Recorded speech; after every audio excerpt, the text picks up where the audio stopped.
You smell something, Rabbit? Fear.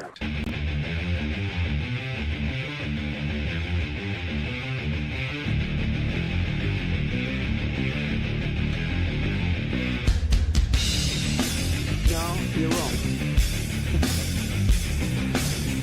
Nope, you're wrong. You're all wrong. Today is going to be a real... I almost should have started with red meat, but today's not really red meat. Today's going to be a buffet of bullshit. Y'all ready for this? Live from Las Vegas, this is the Rational Male. Today we're going to talk about adolescence. And poor little 13-year-old white kids who get run up the flagpole by authoritarian bitches. I will give him this though. The kid who plays the kid was Owen Cooper.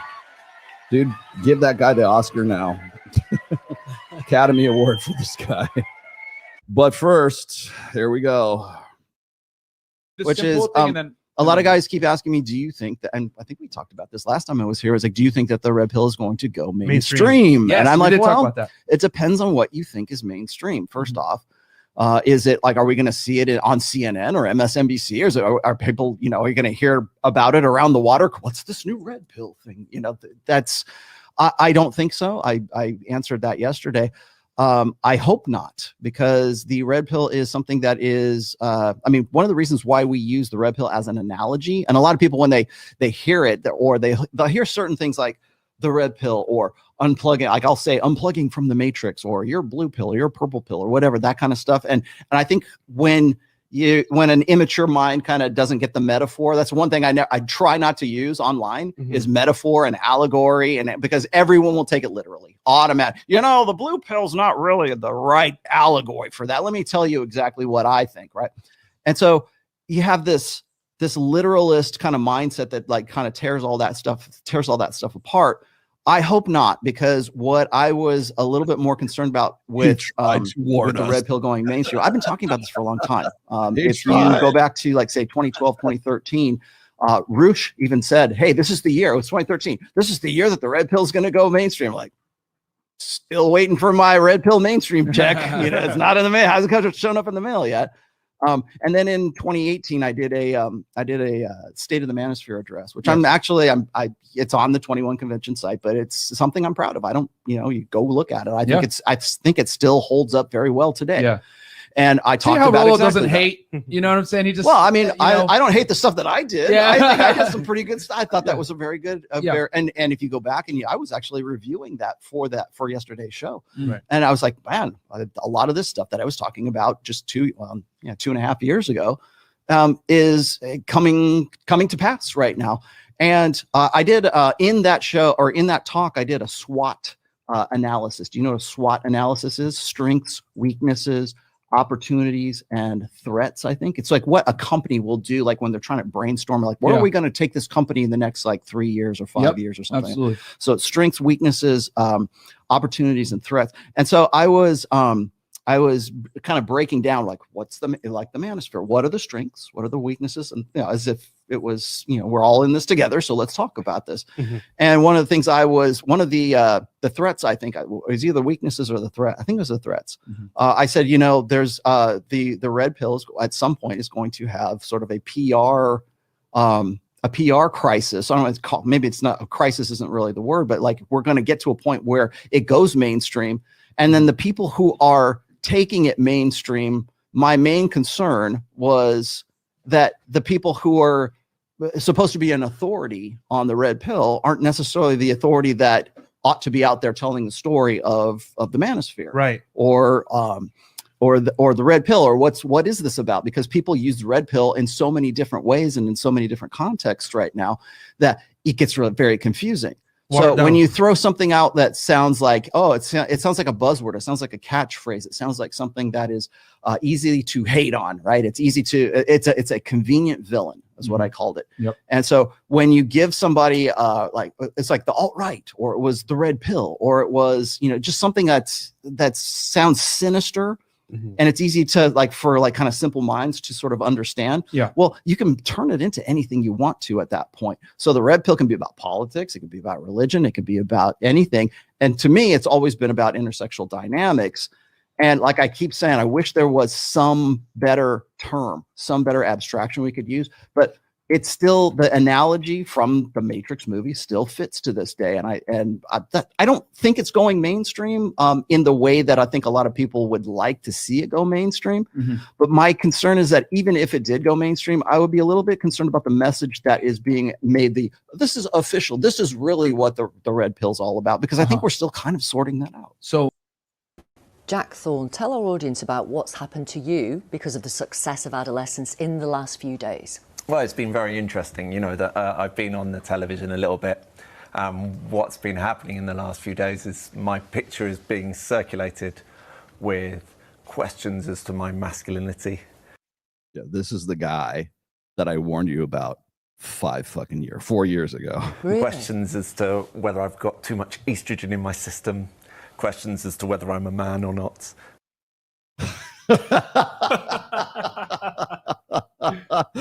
Oh God! Can we even go on? Weird things like people saying that I'm Jewish when I'm not. It's been very odd, and it's given me a taste of something that's very strange. I'm very comfortable with how I look. I don't mind it, but it's been scientifically very interesting. Yeah, absolutely. That moment She agrees. of my incredibly feminist, unbelievably professionally successful wife to say, I think the problem is you're not masculine enough. And it was just like the energy that I had. I felt as if asking for more in our relationship for myself was to be a bad feminist, was to not support her. I was supposed to be a good ally. The world was made for men and all our needs and desires and so on. So my job was to be an ally to her. And anything that got in the way of that was difficult or complicated. And it was, well, I don't know what would have happened to our relationship without it. But I can tell you that from that moment onwards, our relationship grew and flourished and continues to flower in a way that it just would not otherwise have done, because it's almost like by being so direct, she forced this movement inside me where I almost gave myself permission to give some expression to the sides of myself that are more masculine. You guys, and how did that come? How did that manifest, Mr. Reeves? What may sound like a weird question. When was the last time you cried? Honestly, the last time I cried, I couldn't tell you. I've Really? had a thought recently about, is there an issue with not crying? I find that as a man, I've sort of been pushed into a world that I need to be really strong and resilient, and my worries are for myself and my personal time. Yeah. I mean, being resilient doesn't mean it's not okay to cry. Agreed. That's something that Gareth Southgate talks about. Bobby, can I ask you, when was the last time you cried? Same with Leo. I can't really remember the last time that I cried fully. Celine? Similar to them, I don't cry often, but the last time I remember was I was in second year of college and I lost a classmate to suicide, and it struck something in me and then I felt happy crying. A lot of times I feel sad. As in it was relief? Yeah, it was relief. A lot of times I feel emotion and I look at myself, why can't I cry? And instead of questioning it, I've just learned to embrace it. But it's a thing that's common in all young men our age. So it's a thing where I feel like is the fact that we're told to suppress our emotions. Who's telling you to suppress your emotions? I feel like it's not necessarily someone directly telling us to suppress our emotions. I feel like just everything you just around feel us. that. Yeah. Expectation. It feels like an expectation from the world. I mean, it's from, we are who we are because of every little moment that we have in our lives. That's what defines me compared to you. I feel like to guys, we may be treated a certain way that evokes an idea that we have to be extremely strong and upfront and here as a man, and I'm going to be composed at all times. Or maybe you just simply don't have the hardware for it. Maybe men and women are actually different. Maybe it's okay that you don't cry instead of crying on fucking demand. Maybe maybe you're not actually emotionally stunted because you didn't cry at the end of Titanic. Why I wanted to make this particular piece was the idea that I had came from, I read in the newspaper that a young boy had stabbed a young girl to death. And then literally 3 or 4 months on the news, I was watching it and there was a section on the news about a young boy who'd stabbed a young girl to death. And these were both at opposite ends of the country. And instantly, if I'm really honest with you, you know, it hurt my heart. One, as a father, but two, as a human being. I was just really, I don't know, it rocked me to the core of how a young lad could do this to a young girl, do you know what I mean? And my main question was why? And then I think with getting Jack on board, who's a wonderful writer, I had the idea and the concept of what it was going to look like. And then it was just about raising that awareness, do you know what I mean? And that this could happen. Normally you'd see it from the perspective of the victim, but I wanted to flip it from a different perspective. And just say that, look, this can happen to any of us. When your boy or your girl is in their bedrooms, they have access to, like you just said, you know what I mean, the world, and influences from all different angles. And I think what my main question was that maybe we're all slightly to blame, or we should all look at it from different perspectives, you know what I mean? Not just the family, but the school, society, politics, you know what I mean, community. We're all maybe we should all be accountable in some respect. Is talking about Adolescence, the series by Knowsley's own Stephen Graham and Christine Tamarco. It highlights online male radicalisation and violence against girls. The creators of the show are calling for screenings in Parliament and schools to spark change. So will the Prime Minister back this campaign to counter toxic misogyny early and give young men the role models they deserve? Yeah. Prime Minister. Yes, and at home we are watching Adolescence with our children. I've got a 16-year-old boy and a 14-year-old girl, and it's a very, very good documentary to watch, or drama. This violence carried out by young men, influenced by what they see online, is a real problem. It's abhorrent, and we have to tackle it. We are putting in specialist rape and sexual offences teams in every police force, doing work on the 999 calls. But this is also a matter of culture that I think it's important that across the whole House we tackle this emerging and growing problem.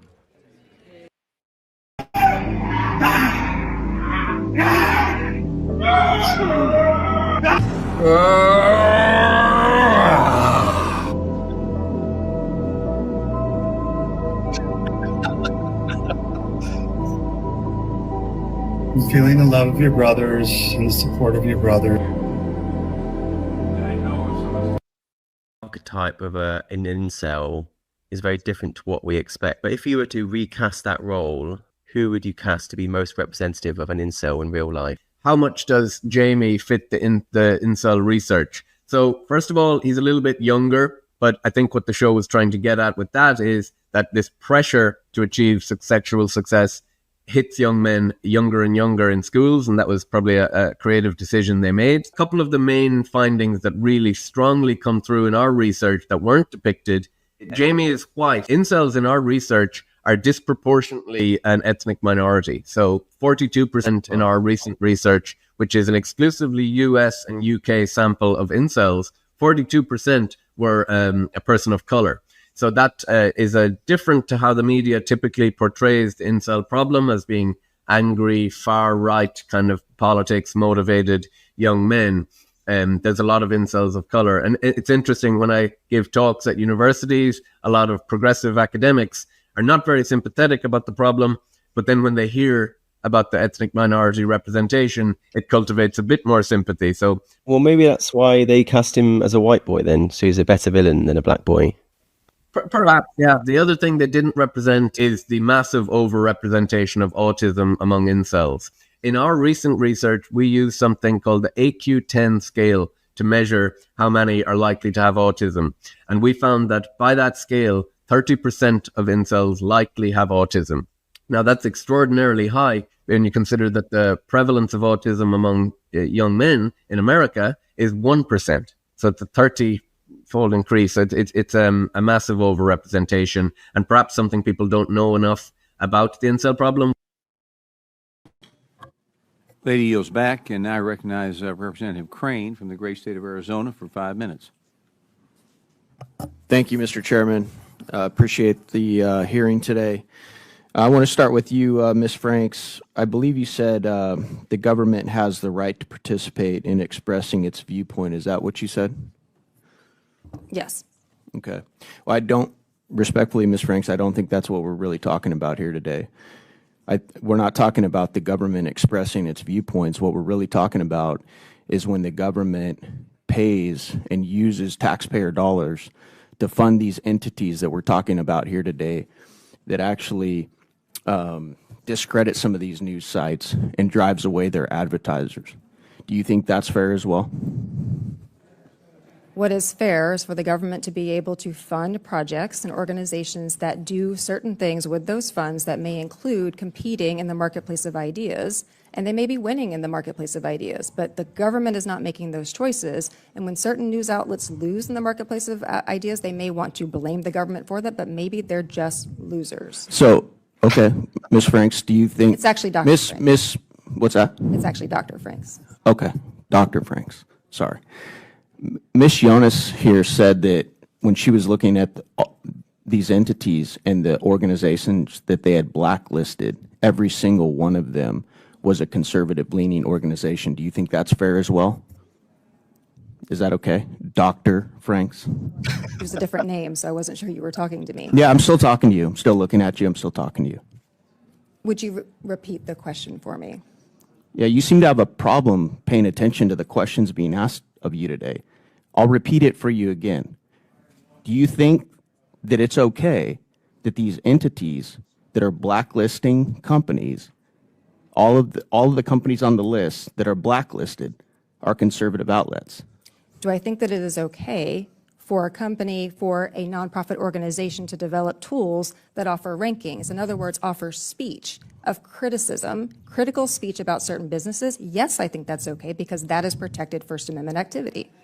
So you think it's okay for the federal government to be using our tax dollars to basically, through a proxy, blacklist one side of the aisle? You think that's okay? I do not, because that is not what is happening. Really? How so? Yes. Then why are all the companies on the list, the blacklist, conservative groups? I think that's something that conservatives would need to answer. No, I think that's something you need to answer. Because we're talking about censorship here, and there's only one group of people being censored. No one is being censored.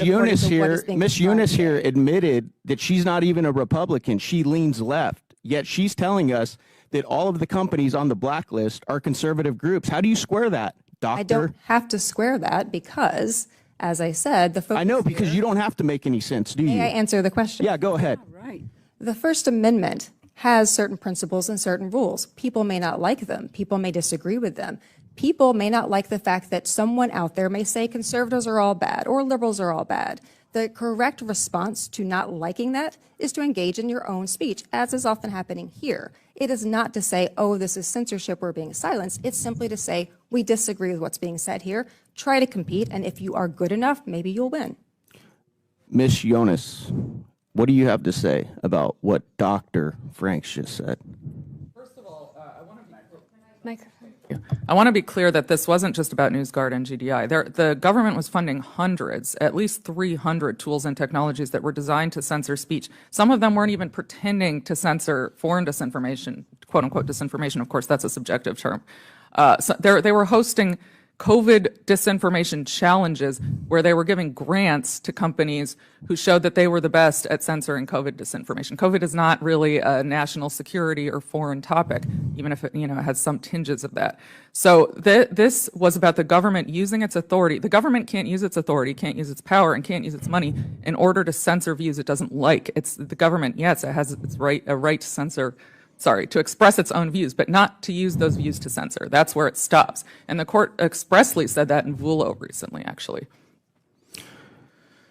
Mr. Weingarten, I'm going to allow you to comment on this exchange.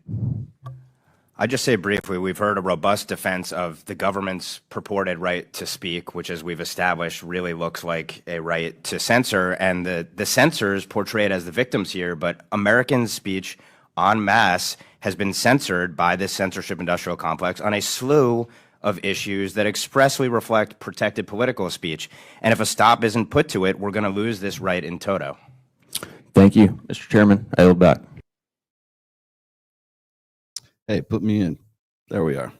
Was I close enough? Put me back in. All right, put me in, Coach. Sorry. I apologize for the extra long video introductions today, but I felt it was kind of necessary because we're going to be talking about all of those topics today.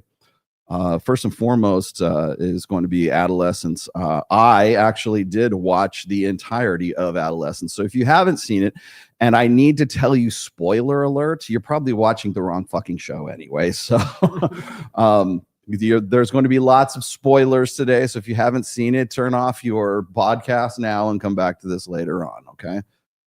If you're one of these real ultra sensitive, oh, he's ruined this whole thing for you. I'm not ruining jack shit for you, by the way. Yeah, trust me, this is a freaking dumpster fire to begin with. Adolescence is a, God, I don't want to even call it docutainment. It's not even really a docu. It's propaganda is what it is, and it's propaganda. It's not even it's agitprop. It's agitating propaganda. It's really a word. You can look it up, agitprop. It's agitating propaganda is what it is. And how do I know it's agitating propaganda? Because it's in the House of Commons right now. Or it just went to the UK, whatever their governmental body is. Is it the House of Commons? I don't know how the UK government works. I don't live there, so please don't throw rocks at me. But if they're introducing this on the floor of the UK of Parliament, sorry, thank you. You're right, thank you. If they are introducing this as some sort of mandatory watch this or else thing in the UK, you can pretty much guess things have gotten pretty bad there. I think one of the things that you're going to see coming up very soon is, well, we already kind of are on the cusp of this right now, is everybody got really overly, I think maybe prematurely excited about Trump coming into office and like just rattling the cages of everybody. And now it's okay to, call your friend a NAZI. Now it's okay to use retard or whatever it is in your vernacular, I guess. Great. Hey, awesome. Dude, do you, bro? But the thing is don't expect there not to be backlash. And like with every like new Tesla, that gets set on fire, or the dealership explodes or something like that, you have to understand that these people don't have your best interests in mind. There's something else I would like to say, but I don't want to lose my channel for saying it. The opposition here is hostile. And there's many ways that you're going to see this backlash. You had to expect a backlash. You had to know there was going to be a backlash to all this, right? Well, I think this is probably a time to buy Tesla stocks. This is the backlash. And I think this has been sort of in the making. And that's why this is getting like snowballing out of control right now. And it felt like I had to do something. I was actually thinking about maybe doing a midweek or like doing a Friday show about this, but I had to watch the last one. And by the way, if you've watched, it's a 4-part series. It's a limited series, which means they're not going to do anymore. Can we just say like this is just a 4-hour movie? It's a 4-part series. The first part is, I'm just going to lay it out for you. The first part is this little white kid who looks like he couldn't even lift a fucking knife, is basically picked up by whatever the special forces are in the UK, SWAT team. I don't know what they call them in the UK. But anyways, I mean, basically go in and break down the door of this nice little, suburban flat in the UK. And they go in and they are once they arrest the kid, they are so polite. And it's like a medical procedure. I mean, the kid is like accused of like murder in the first degree, and the SWAT team rolls in there, and the DI and the investigators are one black man and one white woman, and the white woman looks as if she just stepped out of her women's studies major, like she's getting her doctorate in women's studies. And then the sort of nondescript sort of genderless black man who is nice as can be And the kid, like they have this kid. What's funny is like later on in that same episode, they have the kid dead to rights. They have video of him killing a freaking kid. And they're like, oh, it's okay. I know you just have to go through this process. And you got, hey, would you like some cornflakes? Like they literally offer him cornflakes. And who the fuck does this? I mean, is this the UK? Is this how polite they are in the prison system? Like, it's funny. It's so funny to me. And they, halfway through, well, maybe 2/3 of the way through the first episode, they essentially say the only thing they didn't have was the murder weapon. They just simply didn't have and I guess they needed it, right? Later on, of course they find it by the second episode, but they're just basically trying to get the confession out of him. And of course he's saying, no, I didn't do it. And, even tells his dad I didn't do it. And then of course, like at the end of the show, it's clearly that he did it. And so the kid has been lying this whole time, or he's sort of in the state of denial, I think. And of course we have to toss in a few red pill references. And at that point, you don't get too many of them in the first episode. There's just like maybe just little hints at it. And I think one of the reasons why this show is sort of, I don't know, culturally important or significant, at least at this time, is it is ostensibly, according to the writers, the directors, the producers, it is ostensibly about knife violence. This is my words, their words. Knife violence in the UK. That's what it was about. And it was inspired, and if you were wondering why I kept throwing this picture up on it was inspired by this young man right here. This was the inspiration. He was the inspiration for this. Now, we can get into the racial aspects of this, and of course, everybody wants to jump on top of this and say, well, it's once again, it's the whitewashing of, sort of reality. And you have a point. Dang, okay. But I think what's more important here is just sort of the gynocentric cultural significance of this, and it's practically ignored at this point, and ignored to the point where even the people who are sort of its pundits are explaining away why it's a white kid and not a black kid.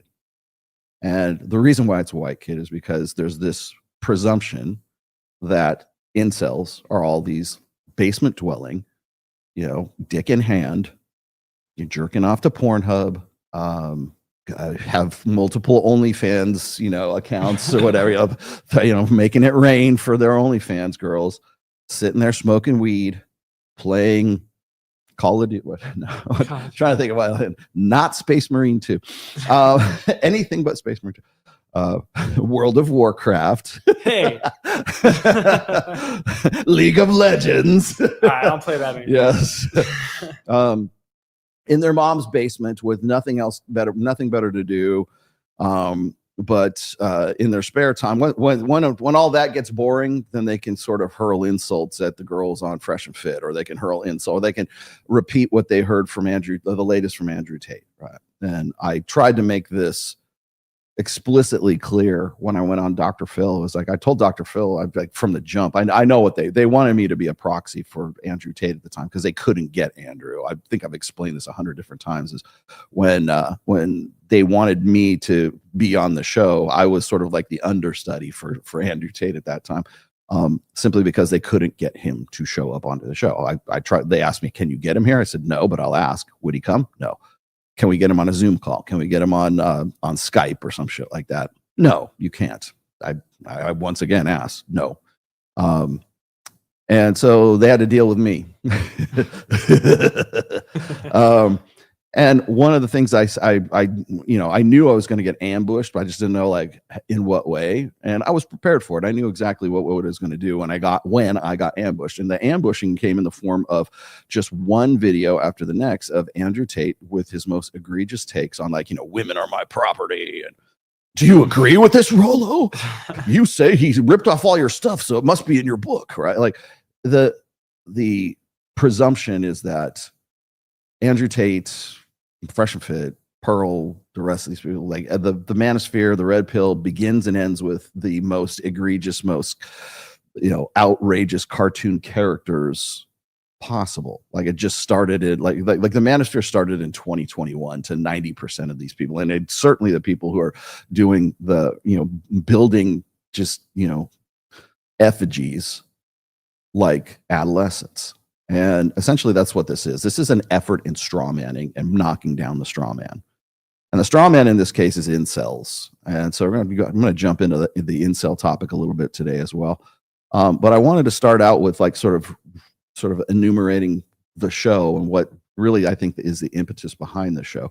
Now, remember as I said before, the writers, the producers, the directors, whoever, the creative team that is behind this have ostensibly said that it is about knife violence in the UK. Well, clearly it's not. If it's on the floor and they're saying this is about misogyny and this is about, keeping our girls safe and this is about online, hate speech and everything else, it's not about knife violence, guys. Like, can we just cut the bullshit? Can we cut the shit, please?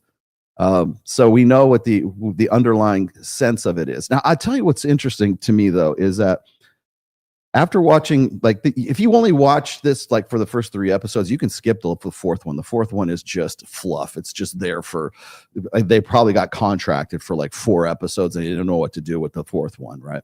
The fourth one is just, what's his name? Graham, what's the guy's name? The tough guy. He was in Band of Brothers. He was I played the video of him. I want to say, is it Stephen Graham? I don't know. Anyway, his last name's Graham. Yeah. He's played mobsters. He's in Band of Brothers, for Christ's sake. I mean, the guy is like, he plays a super tough guy.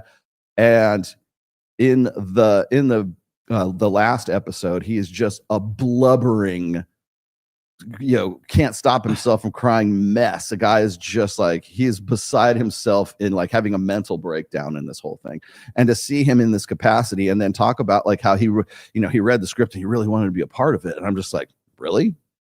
I mean, I kind of can't wrap my head around that because like, he's usually typecast and this is definitely not his type. So, but I was going to say the last part of it, the only significant part of the fourth one is that the kid decides that he's going to change his plea to a guilty plea. And that's how does it affect the family? That's all it does.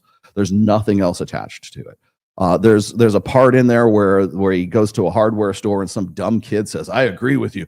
I think your son got railroaded or whatever. And, I'm on your team. I'm on team misogyny, right? As if there's like some sort of like secret society, some secret manosphere where all this sinister cabal smoking, cigars in some darkened room, and all you see is our silhouettes and cigarette smoke, and we're going, how can we get to the girls, right? That's essentially what we're this big melodramatic, cartoon character. I'm gonna twist my, my handlebar mustache, right? And I wanted to point out a few things here because it's a death fantasy is what this is. And what do I mean by a death fantasy? Well, whenever you see women put together a show by women for women, it's all 90% of the time it's a death fantasy. And I can think of no better example than A Handmaid's Tale. So if you look at A Handmaid's Tale, it's this, I'll just break it down to its most simplest, nuts and bolts. It's a fictional world called Gilead. And in Gilead, these poor girls, you've seen the red frocks with little white flying nun hats, and they're all forced to have children that they don't want to have. And so it's all this, the whole thing is just this one big, long, drawn out, the shibboleth of this fear, death fantasy of, imagine a world where women are slaves again and they are forced to have babies they don't want to have by men who are ugly and fat and look like Harvey Weinstein. It's one of those like this is within the realm of possibility. That's why The Handmaid's Tale has been going on for as long as it has been. That's why when Trump was running for office, and by the way, also in the 2022 election cycle, when abortion was a big deal, now we completely forget all about that's all out the window now, right? Woman's right to choose. That's why women were dressing up in those red frocks or whatever the hell they were, and their little white, nun hats and everything else to look as if they were part of a wives' tale, The Handmaid's Tale, right? Because they believe this shit, man. Because perception is fucking everything, and so it's this death. It could happen. You know, that in fact, it's so believable. The perception is so believable. You know what? As a form of protest, we're going to go and get we're going to go get these Halloween costumes, you know, these red frocks with the white flying nun hats. And we're going to go out onto the, you know, the White House lawn, or we're going to go out into, you know, in front of the Lincoln Memorial or wherever the fuck it is. Right. And we're going to go out there and we're going to just have this silent protest because that's what they would do in Gilead, because women aren't allowed to talk in Gilead, you know, oh my gosh. Right. But if we go out there, everybody will know what we mean. You know why they think everybody will know what they mean? Because they will. Because it's fucking perception. And so when we look at something like a white kid in Adolescence basically being essentially the character whitewashed for a black kid who actually did the killing, who in real life, the perception is fucking everything. So I was saying, it's funny. I got to put credit where it's due. I was talking to Sterling Cooper last night. Actually, he's been in town, and I was talking to him over dinner last night, and he was saying, you know, the perception is so convincing that women will use like the Handmaid's Tale, you know, costumes as a form of protest because it seems like it's something that could happen, right? Well, that's exactly what the hope is with Adolescence. The hope is that this might actually happen. It's not a bad typecasting. It's because this is within the realm of possibility. We all need to be aware of this stuff.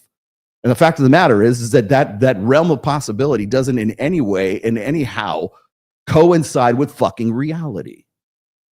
So I've said, I don't know how many times I have to say the same thing in different ways over and over again. We keep coming back to Elliot Rodger. We keep coming back to this situation with nobody knows any other name, by the way, than Elliot Rodger. Elliot Rodger happened in May of 2014. We're talking almost 11 fucking years ago. He killed more guys than he did girls. He killed one girl and probably like 3 other guys in Santa Barbara. And we still come back to that's within the realm of possibility. It could happen tomorrow. It hasn't happened in 10 fucking years or 11 fucking years. There's Alex Manassian. You could probably add him to that list. You might be able to add George Sidoni on there. I'll give it to you. I'll just give you the 3. Okay, there might be 1 or 2 more in there, but let's round it off to 3. 3 and 11 years. And I keep pointing this out, and nobody in the Evo Psych community, none of this intelligentsia bullshit, none of these guys in their fucking ivory towers want to confront this even to this day. It's been well over a year now. So when I go and I say, look, we had 79 different incidents of teacher, student, statutory grape. Okay, I can't even say the word. We're not allowed to even say the freaking word. Statutory grape cases between teachers and under and beneath the consent age kids. And in some cases, and let me clarify this before the literalist, autistic spurgs come out of the fucking worm their way out of the woodwork here. Yes, I'm quite aware that in different states, consent is different. I'm quite aware that in the UK, that a 17-year-old boy and a 24-year-old woman who is his teacher might be considered not statutory grape. Got it. Okay, give you another point. There you go. Let's move you to the side over here. But I will tell you this, had it been a male teacher and a 17-year-old girl, you would have a much different fucking opinion about that. So either justice is something that has to be sort of equal between the two, or there's already, as I've said a million times, there is a separate standard of justice for men and women. Think I'm wrong? Go look at and see what the leniency rates are for the same crimes when women are sentenced to the same crimes that men are. This is very well studied in the UK, in the United States, in any westernized nation. Women always get far more lenient sentences for the exact same crimes that men do. Why? Why is there not a universal standard of justice? Because they're female. That's fucking why. So when we're talking about perceptions and we're talking about how are we going to demonize men, like it's, I think the funniest thing about well, maybe it's not so funny, but I think the funniest thing about Adolescence is that this fictional kid, this in his fictional Gilead world, in his fictional world, is exactly the archetype, is exactly the stereotype, is exactly who you created. That's exactly what other reaction are we going to have? right? And what you're going to create generation. Well, certainly at least the last three, the latter half of the millennials, Zoomers, and this kid who's not even a Zoomer. He's like generation alpha or whatever comes after the Zoomers, right? So you get the boys and the men that you create. And this is what you've created. And you know what? It's this self-perpetuating fucking cycle.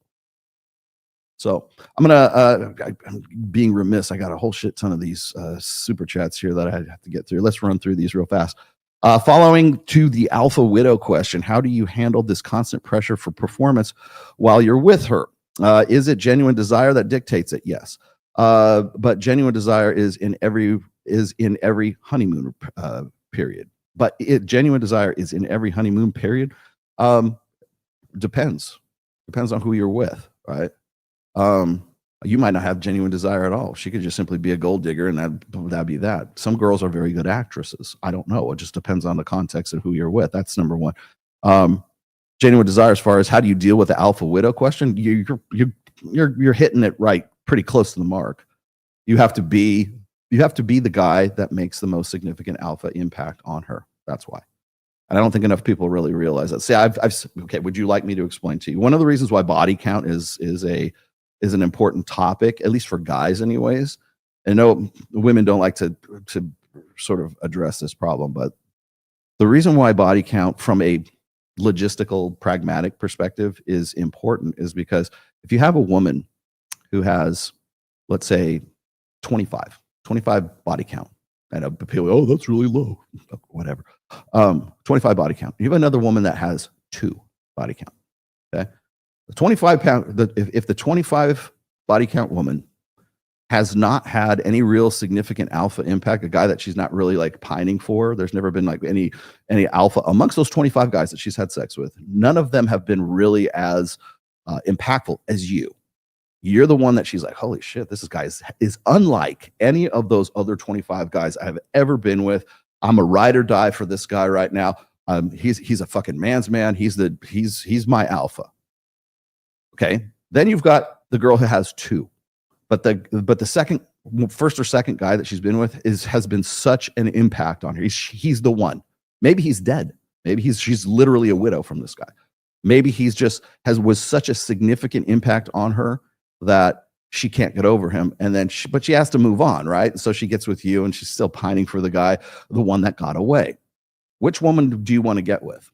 The one with 25 and you have the most impactful alpha impact or perception on her? Or do you want to get with the girl who's had this really super strong alpha impact and she's only got 2? I would want to get with the 25, honest to God.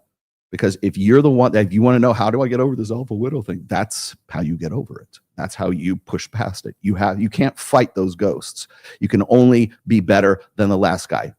Her benchmark for whatever the best she can do. Remember, it's the best. Is he really the best I can do? The best she could do, she's got that impression. If you're better than that guy, congratulations, you moved up. You moved up in the hierarchy. That's how you get over it. The series is about to be a Streisand backfire. Yeah, you mean Streisand effect? Yeah.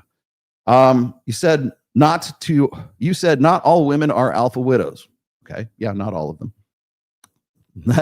Remember, alpha widow doesn't necessarily have to be an actual person. It could be Jason Momoa. It could be the guy that she's never met. It could be like an ideal. It could be a character she read about in a romance novel. So keep that in mind. But each has preferences from past experiences. Maybe. How many past experiences has she had? As I said. How do these two ideas differ? I don't think they honestly do. Also, if I date a woman, and how and when do I know I've met her standards and passed the threshold? You'll know. You will know. if you will know by how the behavior that she manifests. There's not going to be like, I think a lot of people like, here's a problem that you guys have, especially like when you're Saksham Sharma. Okay. So I'm going to presume you're from Pakistan or you're from India or whatever. Here's a problem that you have. You're thinking in terms that there's going to be some sort of literal, okay, here's your certificate. Here's your certificate of being more alpha. Here, you got a diploma. We should probably have a graduation ceremony. That doesn't happen. You have to understand the game, and you have to understand female and male psychology. You have to understand the nature of women, the nature of men. No one is going to tell you you passed. No one's going to say, here's your diploma for being, for defeating the final boss in Alpha Widow game 4.0. You're not going to get that. You're going to have to feel it out and understand that if her behavior is such that she is hanging on your every word, if she's a ride or die woman, if she's manifesting things in her behavior, then you won't even ask those questions because you already know. So when people keep saying, I wouldn't want to be Rollo, I wouldn't want to have to go and game my wife. I don't game my wife. I am the game. My behavior, my understanding of her, my understanding of female nature, my understanding of my own nature as a guy, and understanding that confluence together, I don't ask questions like that. I know. I'm already there. So it's not, how do I know I've passed her standards? Here's the problem. If you ask, you failed. You failed a test, because in asking, you give up the game. Women want to play the game. They don't want to be told that they are playing a game. It's like seeing the code in the Matrix. Would you rather play the video game, or would you rather see the ones and the zeros? Women don't want to see the ones and the zeros. There's nothing exciting and nothing fun about that. Let's see. Is William Costello mentally unhinged? No, I don't think he's unhinged whatsoever. I'll get on to Will. I think he's unhinged in the sense that he's like attacking me from behind blocks and expecting me to respond to him. I'll explain to you why here in a moment. He argues red pill guys sell poor quality coaching, which leads to male failure and creates black pill incels. Save that one and ask that on the next Mike Sartain show, because I think Mike probably gives Will way too much credit. Will, I count Will amongst the likes of people like Alex from Date Psych or Mac and Murphy, who I don't have very much, let's say, professional respect for. I think they do things for the wrong reasons. I think their entire grift is just about making straw men out of the red pill so that they can knock it down. That's their business. Their business is taking what they think is the red pill, building it up as sort of this standardized version of the Manosphere or whatever, and then knocking it down.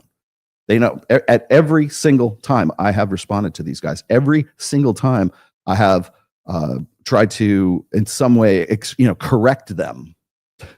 wait, where to go? Hold on. No, you're wrong. There. And every single time I had, because people kept saying I was going to use that today. Every single time, what am I correcting them about? I'm correcting them about not about their data, about their misinterpretations of that data according to what they're trying to debunk in the red pill. That's what I get at. And so when I look at William Costello is looking for his flowers right now for his contribution to the likes of something like Adolescence. Well, we talked about this in Parliament. We talked about this and this. We did a whole fucking incel study on this, which, by the way, the methodologies are shoddy as fuck and have been for a while. I've brought this up several times. It's snowball sampling. They fucking get these. They only sample. They only survey from incel.co. There's if you're going to go and say, well, this represents the larger whole of it. Is there not some other forum you could go to? Going to Twitter and just doing a Twitter poll might have yielded different results. Going to another forum, even asking if there is another fucking forum, looking and going out and trying to take samples from a wider pool, that didn't even occur. It's only drawn from incels.co, which, by the way, is very inbred. Oh, look, we found out that a lot of people these incels tend to be autistic. Wow, that's funny because autism here has risen. I love this part. Wait, let me get this. Let me pull that out of there. Autism prevalence has increased 317% since 2000. Of course, you're going to find that autism is representative of this, this pool of people. Of course you are. It has risen 317% since 2000. And these are diagnoses. These are like self-diagnosis. These are like diagnosed cases. Development of what is that? I forget where they pulled this from. from TACA. Okay, so by the way, this is like the second or the third time I've used these statistics before, but because the last time I did this, it was up to 2016 and it had risen like 265%. Now we're in the 2020s and it is up to 317% since 2000. Like, where is the professional interest and why this is going on? Instead of going like, well, let's do a study on incels. Okay, do a study on incels. Why are you not interested in doing studies on female student statutory rape? That's I don't know what forums you would go to sample those chicks. Maybe that's what makes it difficult. I don't know, but we have to understand that at least last year there was almost 80 separate incidents, and right now we're up to 20 in just by March of 2024 or 2025. And I don't know if we're going to beat the 80 mark this year. I hope we don't, but why is there no professional interest in that? Because it would shine a bad light on female nature. That's fucking why. Just fucking admit it. I know I keep coming every single time somebody sends me another case on Twitter. I bring this up. I say, look, there have been just in the last year, just in 2024, there were 79 different incidents. There have been 3, to my knowledge, maybe 4, to my knowledge, incidents of incels actually going and committing murder or attempting to commit murder. There's only, to my knowledge, I can only think of 4 in 11 fucking years. But we still know who Elliot Rodgers is. We still just keep repeating that keep that lie on repeat. Keep it going. Okay, you got Elliot Rodgers. Who else you got? I've got 79 incidents just in last year, but there's no professional interest in that. There's no professional interest in doing any kind of studies about that. Maybe that's what I do. I should go to fucking Netflix and say, hey, I'm going to make this documentary on teacher-student liaisons or sexual assault charges. You want to pay? Can I get some seed money for that? Fuck you. You think that would happen? I don't think so. Let me get the rest of these here. But so anyways, so if you don't know who Will Costello is, Will Costello is the lead researcher, I guess, on I think was it Swansea? I'm trying to remember who was the funding for it. It was a government funded study. Now he says he was above board with this, and I'm going to tell you why he's lying. Okay.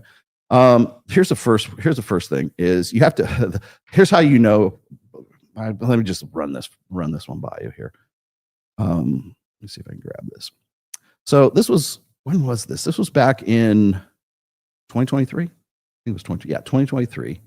And it was towards, I think, like right around April or May. And I saw Will was looking for test subjects, right? Survey people. And it was, I presume, was having a difficult time getting all of the incels on incel.co to participate in his survey, which, of course, was a snowball sample survey. If you don't know what that is, it's probably one of the loosest, most, I mean, I'm not saying it's scientifically unsound, but it's the loosest version of how you can do a survey. And so I was very critical of this. I'm like, well, don't participate in this survey. And they wanted to basically pay you money. Like, I think at the time it was $25. There's other surveys where it was like $7 or some shit like that. But then I see Alex from Date Psych starts throwing this one out there, trying to get other people to participate, basically retweeting Will Costello stuff. Then I see Chris Williamson pile on. And I'm like, is this like an affiliate marketing thing? Like, if people like do you get a percentage of like the money that they're supposed to get? And so right there, you've already biased it.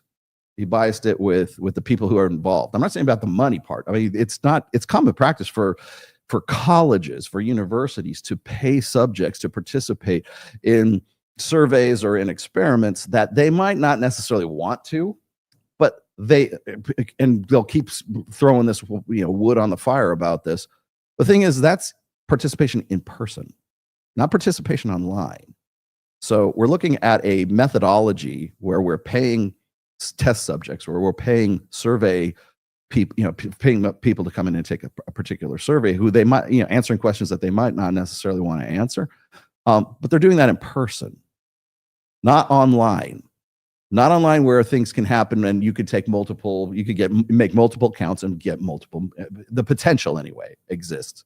I'm not saying people did this, I'm saying the potential exists that you could go and create multiple accounts on incels.co and make God knows how much money, right? Money funded by the UK government.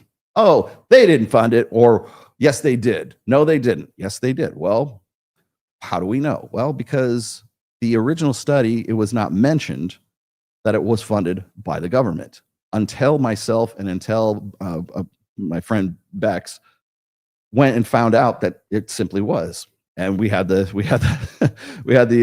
dead to rights on this. And so what I want to show you here is this was back in what was it? I want to say May of 2023.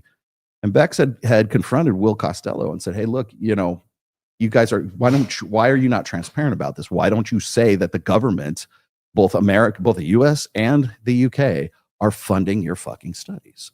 Why aren't you saying this? Oh, we are. Well, if you went to their first website, which I'm about to show you, and you have to go through Wayback Machine to actually see this. Where we go? Let's see. There it is. This was the original. So I'm going here and showing you the original site for. There we go. Okay, so this is Swansea University research on incel community. Now you'll notice that I'm going through Wayback Machine up here, and the reason why I have to do that is because this was the original version of the website itself. And as you can see, what the project is, the mission statement, who we are. There you got Will Costello, his partner Andrew, who also did another incel study right after this one because they found out how profitable it was. I don't know who Dr. Joe Whitaker is, but he's probably got a podcast. You'll see interviews here, interviews with Andrew, interviews with, very proud of the fact that he's been on with Chris Williamson, as you can see. But again, this is from June of 2020. Yeah, June 22nd of 2023. Literally a day after this. Now, you'll notice that there is no disclosure whatsoever of any government funding in this project. All right. So literally a day after this, one day after, and then blocking Bex. One day after this, this is what arrives on the thing. Who funds the research? So the moment that he gets caught red-handed is the moment that he has to go backpedal, and make sure that I'll read this to you. Most of our research is funded and supported by Swansea University and via Swansea University's Legal Innovation Lab in Wales. For most of this recent study, we also obtained participant payments from the Commission of Countering Terror Extremism. That right there fucks your survey, my friend. That fucks your survey. You want to know why? Because you're already biased. This is implicit bias that's already there. In exchange for a first look at the summary findings. So if you're wondering why I put Elijah Crane talking about this censorship industrial complex video at the end there that I showed you guys when we were starting off here. This is why, because this is where it starts. The CCE, the Commission for Countering Extremism, which is basically their equivalent of an NGO, okay? So here you have CCE provides the UK government with impartial, sure, with a name like Commission for Countering Extremism, I'm sure it's impartial. Expert advice and scrutiny on the tools, policies, and approaches needed to tackle extremism. The CCE supports the public sector's community and civil society to confront extremism wherever it exists, and promotes the positive vision around core shared values. Does that at all sound like they are fucking impartial? No, it fucking doesn't. So when people say, oh, Rollo doesn't do his homework, I did my fucking homework. Bex did her fucking homework. And you know what she got for it? She got blocked by you on that same fucking day when she pointed this out. It wasn't on your site, then it comes onto your site. And the reason you didn't want to put it on there is because you knew it was by the CCE. That's why. Dead in the water. Please explain. And no, I didn't fucking block you. And no, I didn't delete your fucking whatever it was, your comments. I'm addressing exactly what you said in those comments. Please explain it to us in fucking 8th grade language. That right there should be enough. You want receipts? There's your fucking receipts. Please explain that to us. Also, please explain to us why it was that you were using not so erudite, like Kyla, who, by the way, is an accessory to Destiny's fucking crimes right now because she's trying to run she's not. That's all she does. She runs interference for Destiny and she runs interference for Will, and she'll be happy to run interference for you for a price, I'm sure. This autism. You want autism? Go talk to Kyle. Yeah, and by the way, I have the emails to back this up as well. You went to Kyla to come at me, and you went to Kyla to go after Bex because you already had him behind a block. That's why. Why would you go to Kyla? Why would you not just address these? If it's such a solid, if you stand behind the results, why not defend it yourself? Why? And the reason I'm pointing this out is like, do I have anything against? I don't have anything against Will. I'm just thinking that it's a bad set of data. Now he's going to say, well, we tried to tell these guys that we tried to tell them that that incels aren't as bad as they are, and they're politically different, and why would that concern you? I'll tell you why. Their ideology and politics and racial breakdowns, statistical breakdowns. Why would that be important? Oh, because we have this perception that it's all white kids, 13-year-old white kids that are sitting in their mom's basement jerking off to Pornhub and smoking too much weed and playing too many video games. Okay. But why would those demographics be important? And why would you take money from the CCE so they could get first dibs and first stab at those statistics? Because you're concerned about what happened in the election cycle, this last election cycle. As Mike Sartain has said, this was the Manosphere year, right? This was the Myron Gaines effect. They were so concerned and so worried about young men leaning right, voting for Trump. They were so worried about that they would commission studies like this. Or those studies then lead to incels being added to the list of terrorists, domestic terrorists on the DHS's watch list. And who do they think is radicalizing those incels? Oh, and by the way, Aaron Clary too. Aaron, very bad. Rich Cooper's on that list. Sorry, Rich, I didn't mean to throw you in there. MTR from Mediocre Tutorial Reviews is radicalizing incels. Sandman, was it Sandman? Yeah, Sandman is radicalizing incels because we are part of the peril. We're very high on the list of what was it? No, it was masculine supremacism. The masculine supremacism scale. I got an 89. I beat Aaron Clary. I'm number 4 on the list. Aaron's like 7, I think. But there's through whatever subjective bullshit measurement, there's an outside entity called Peril, PERIL, and it stands for some shit. I could read you the full report if you'd like. I think I already have with Aaron in a previous show. But so why do I get so my fucking fur up about shit like this? Is because adolescence is a direct result of shit like this. And I'm not direct or indirect result of whatever the perception was that was generated from a survey about incels that says they need to be in the terrorist watch list. Now, has Will Costello backpedaled on this? Yes, of course. He was, in fact, the video he was on that I showed backpedaling on. Again, sweeping up his own mess. And a mess he didn't want people to know that had been funded by the fucking government. Why not just be upfront and transparent about that in the first place? Oh, maybe it was an honest oversight. Okay, but even putting it on, why did you block Bex? Why go to Kyla? Why not just simply fucking say, I mean, you could clear the whole fucking thing up and just go on and say, okay, here's what we did. We fucked up. And you don't want to do that because you got a doctorate out of it through your doctoral thesis was based on this thing. So maybe you had, it was a high stakes game and you didn't want to say you fucked up. Okay, fine. But the effect is still the effect. And the first thing out of fucking Will Costello's mouth when Adolescence comes up is they're sweeping for adolescence.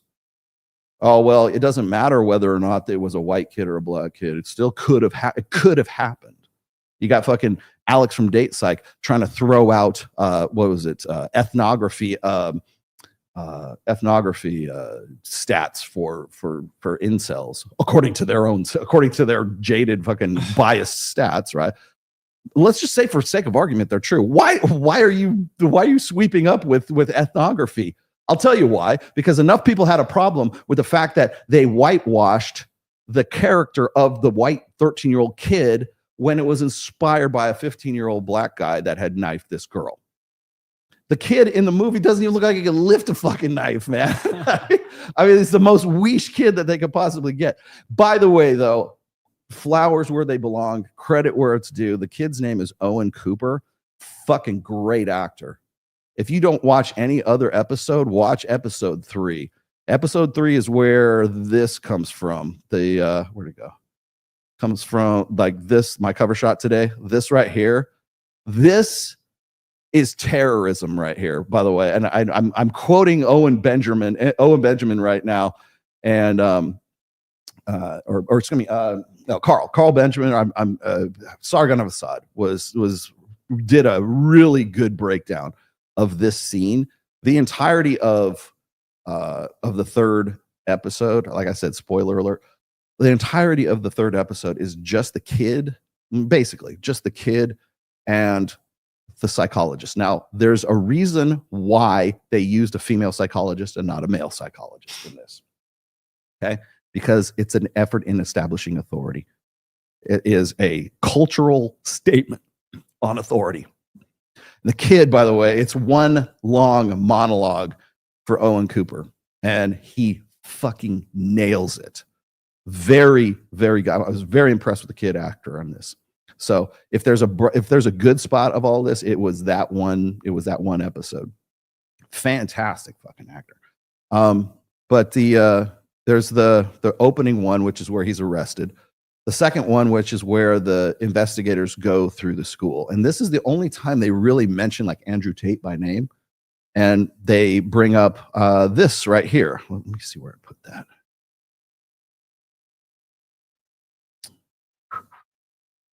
Here it was. Oh, this is a shot from the movie right here. Okay. 80% of women are attracted to 20% of men. They fucking butchered this. Do I have to explain this again? How many times have I explained the 80-20, 4.5% rule? I don't understand why I have to keep how many different ways can I say this? Well, the reason why is because they hear something like this, they read it somewhere and they think, oh, that's so egregious. We're going to throw that in. That's not the thing. It's not it. Okay.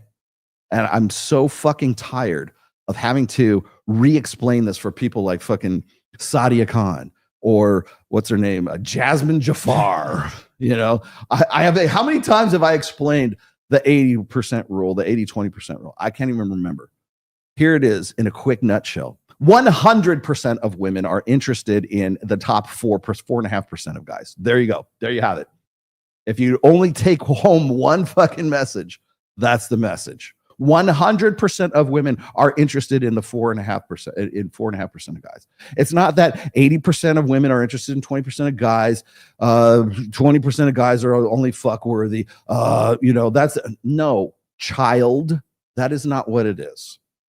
What they're referring to, by the way, is statistics generated by Dr. David Buss. Everybody drink. Okay.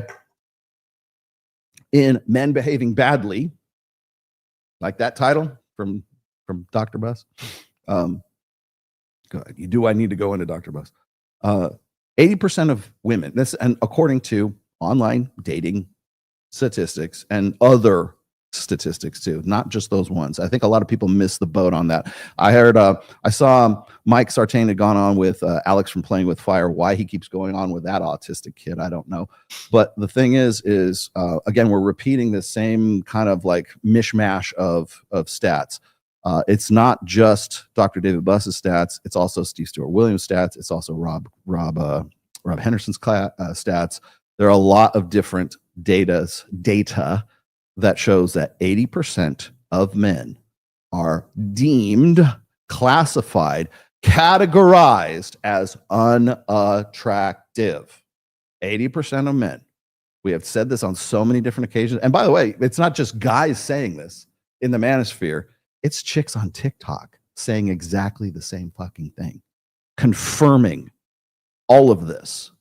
So it's not just some like bonehead kids who like listen to Andrew Tate who picked this up. Okay. This is women, older women on TikTok, on Instagram, on Twitter, on social media in general. Hell, going in on podcasts, saying the same shit on fucking The View. Okay. 80% of men are invisible to women. Mike said this a million times. It's like you don't remember the guy who's stocking the shelves at CVS or Walgreens. Okay. You don't remember the guy who the barista who unless he's got blue eyes and he's cute and he's 6 feet tall or whatever, and he's working his way through college at freaking Barnes and Noble, or not Barnes and Noble, at Starbucks or Barney's Coffee or whatever the hell it is. Women, you're functionally invisible. Average women are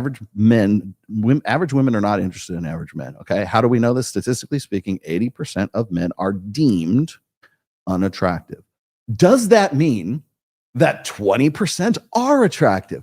No, it fucking doesn't. It just means that 80% of men are unattractive, are not men that they would want to have anything to do with, and will probably be like effectively invisible to them if they saw them in real life. 80%. Does that mean that 20% are attractive? No, it just means that they are not unattractive. There is no, well, do you find them attractive? This 20% of men attractive? No, that was never mentioned in any fucking study. So when we go and say, oh, are attracted to 20% of men? No, they're not attracted to 20% of men. 80% of men are unattractive. So that's the stat. Please, for the love of Christ, get it through your fucking heads. 20% of men might do. They might be okay. They might, if they have value added, if they could just get themselves and push themselves a little bit up. 4.5% of men are the Justin Wallers of the world, the Scotty Eichels of the world, the Rollo Tomasis of the world. They are the 4.5% of guys are good looking enough, have enough going for them that women online would initiate a contact with that guy. That's where the 4.5% comes from. Are the 20% of guys attractive? Maybe, maybe not. They might be invisible. They might not be invisible. They're just not part of the unattractive 80%. This is the 80-20, 4.5% rule. Don't believe me? Well, guess what? I got this girl here to tell you all about it. Where'd she go? Oh no, I have her in Mike's. I put her in Mike's videos. Hold on. Don't believe me? Well, this is not somebody from the Manosphere saying this. When it comes to men, us women place guys into 3 categories. The first category is the guy that we meet and we instantly just want. The sexual chemistry is high. We don't care what they do or how much they make, they are getting it. The second type is the guy that, he's okay. He's maybe not that good looking, but he's willing to spend money. He's going to pay our bills. He's going to buy us nice things. He's going to take us on all the dinner dates. But is he the one? No. Is sexual chemistry high? Or mid, probably. And then there's the third guy. The third guy doesn't have a shot in hell. There is nothing that he can do. There is no amount of money that he can make that would make us want him. He is a no right off the bat. Am I lying or am I telling the truth? Is she lying or is she telling the truth? Because she's a woman and she's not in the Manosphere. Oh, those horrible, horrible men are teaching our 13-year-olds that 80% of men are, or 20% of 80% of women are attracted to 20% of men. No, take it from Carbitch. Who knows who she is, right? Right. And this isn't. Did I make this video? No, I did not. Did Andrew Tate make this video? No, he did not. That's third-party confirmation is what that is right there. Please tell me who's corrupting the youth of the UK. I keep pointing this out too, and I've said this on a few different occasions. Is you take me off the air, which was probably highly likely at some point, right? You remove Mike Sartain from the Manosphere. You remove Tate. You remove Pearl. You remove Fresh and Fit. Like any of the big heavy hitters that you can think of that are part of the Manosphere. You destroy it tomorrow. You completely functionally erase the Manosphere tomorrow. Guess what? The shit's still there. People are still aware. There's going to be another smart kid that's going to go, this isn't really the way things are.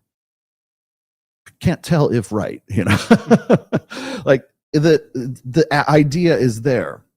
It's like if you completely erase the Manosphere tomorrow, the red pill tomorrow, the ideas are still there. The concept's still there. The awareness is still going to be there because you're not going to remove social media. You're not going to remove you just simply, I mean, half of the issues that they talk about in adolescence all trace back to one element: social media. That's what it comes down to. The kid was called an incel. In fact, I think what's funny is like they rarely mention even the word incel. I think maybe once or twice, maybe 3 times in the entirety of the 4-part series of Adolescence. They mention the red pill twice. They mention Andrew Tate by name. Oh, the Andrew Tate shite. Can you just say shit? Like, it's so bad. Or how about in Spanish? Like, what is shit in Spanish? I don't it's probably shit. But the and what did God? I can't believe I'm about to say this. Like, when did British people put like marbles in their mouth when they speak? When they talk. Like half the time. He's just not here. What I was saying, and then they go into like English. I'm like, and it's not just like I was listening to like if you ever like watch Peaky Blinders, Yeah. sometimes you kind of have to go wait I gotta rewind that and see what the fuck you just said because it's in like it's in Cockney accent or some shit. Like I can barely fucking pick it up, but yeah, I thought that was interesting. What do we got? Rolla, what's your thoughts on Louis Theroux on FNF? I don't know Louis Theroux. Can somebody like Sam? Can you get me a link on Louis Theroux? I don't know who the dude is. Sounds like a French king. Is he French? Not about knife violence. Most victims are male. True. Yeah. Yeah, it's not. I love it. It's about knife violence. It's not about fucking. Will you ban that fucking idiot, please? Thank you. Just get him through here. Really? Do you really want that much attention, dude? The kid in Adolescence was amazing. Yeah, he was. In 10 years, he's going to be chilling on a yacht with his roster of 19-year-old 304s. Yeah, he's going to turn into the next fucking Leo DiCaprio. Hey, Rollo, tried to reach out via Minect. Do you still? I do use the platform, not as much as I used to, though, unfortunately. You are the one inspiration to write my first book. Wanted to send you a copy. Oh, yeah, please do. Actually, don't. Joe, hit me up through email, and then I'll give you a mailing address. Evil Psych is sold out. I hate to say that, but I can't disagree. I'm skeptical of Scott Galloway. Scott Galloway is not an Evo Psych guy. He's an economist. Richard Reeves is not an Evo Psych guy either. The guy works for the Brookings Institute. He used to be on Joe Biden's Council for Boys and Men, which basically like got tossed out the door the minute Trump came into office, discussing men's issues. They offer bad solutions. Yeah. I don't think Richard Reeves offers any solutions. Scott Galloway has got his head so far up his ass when it comes to this stuff. I really don't see him as being sort of a credible person to take any kind of advice from or even really appreciate his opinions, because I mean he can understand as an economist, as a guy who's a numbers guy, I mean he gets the diagnosis right, but I just think that his reasons for like, hey, we're gonna have a generation of guys who are just gonna be like, flailing and rudderless in life, and they're gonna start World War III. And well, why is that? Because they believe in global warming. What the fuck? Like, I'm like, the guy is so foaming at the mouth liberal that whatever sort of pet issue he has, he's going to apply to something else, and usually they get crossed over, which I think is kind of ridiculous. Ban that guy. I already got him. Yeah, thank you. I'm not even. I'm only looking at the supers right now. Men in the UK are waking up to the bad deal. The establishment are terrified. The red pill has spread like wildfire since COVID. Yeah, it has. And I'm glad you brought that up. Actually, that's a kind of an interesting aside there.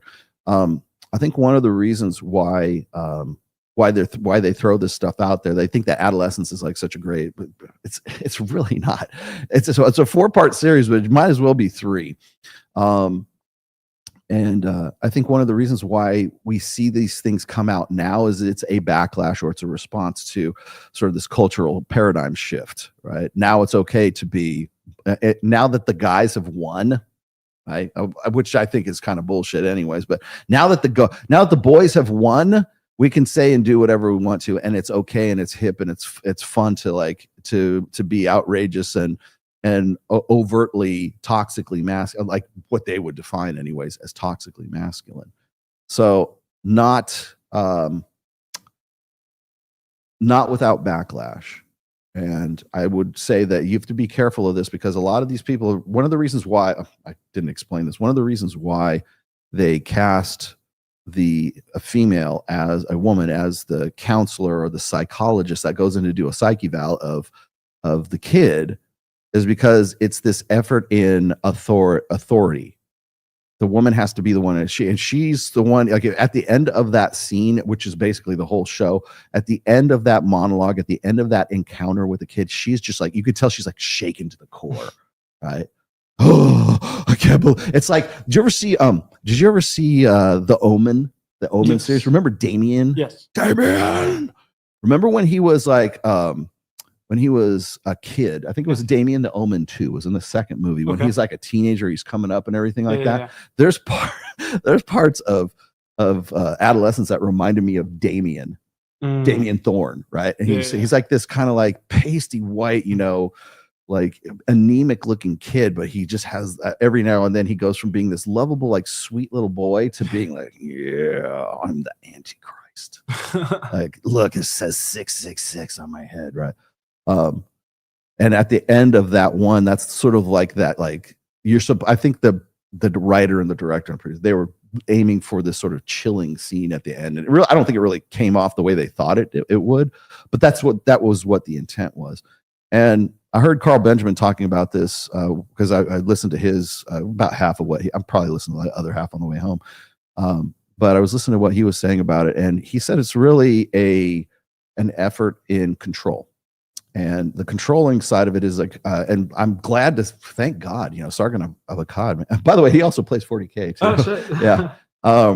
But I think he's really coming around to being much more red pilled, if that's a verb. He's much more red pill aware these days. And I think this kind of like hit home for him because he's a British and he lives in the UK. And so he sees this like firsthand. And I think his take on it was is that you have these boys who are in this state of control, and it's like they're being oppressed, for lack of a better term, right? They're being oppressed, and their jailers are the ones who are there to sort of like try to gaslight them into thinking that they're not.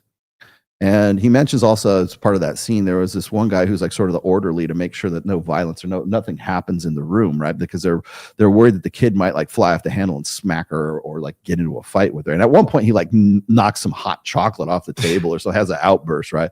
But then he gets himself back in control. He's like, I'm sorry, I shouldn't have done that. And it's almost like the dog that gets beat and that knows that it did wrong, and then it's like, cowers with its tail between its legs, and then it goes back to neutral again. But the thing is that the orderly that comes in, that sort of like is there to make sure that nothing too bad, too violent happens, is also part of the problem. Like he's also part of the problem of the control or the authority that is wielded by the woman.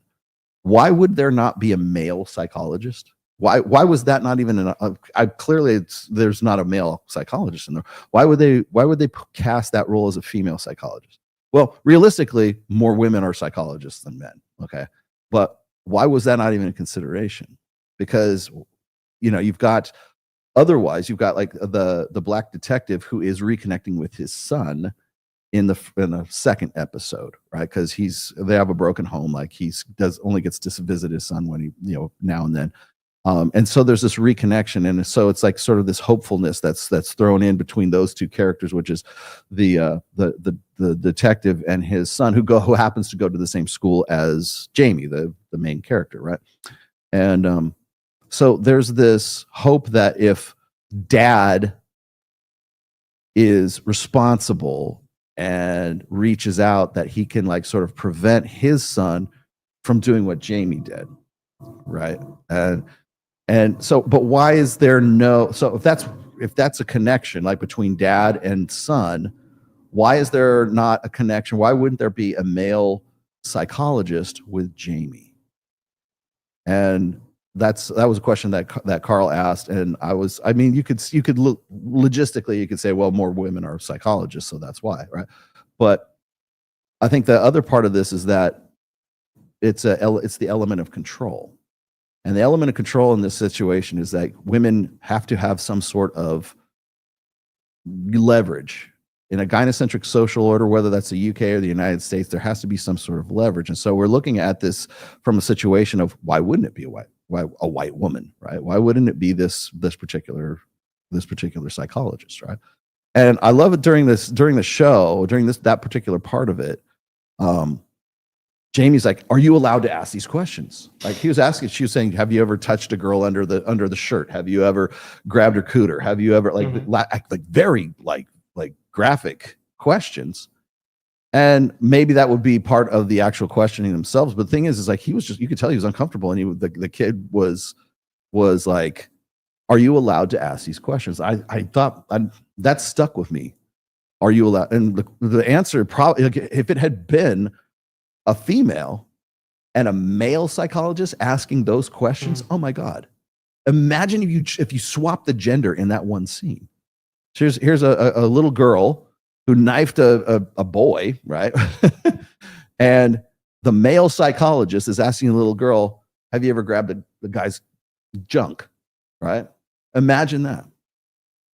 And so I'm looking at this, I'm saying, you swap the genders here. Again, we should be able to do that because this is an effort in fiction. It's a fictional fucking narrative. So if we're going to find that Jamie, the kid in the movie, is believable and is representative of reality and is representative of a message that needs to get out, then we should also be able to flip that.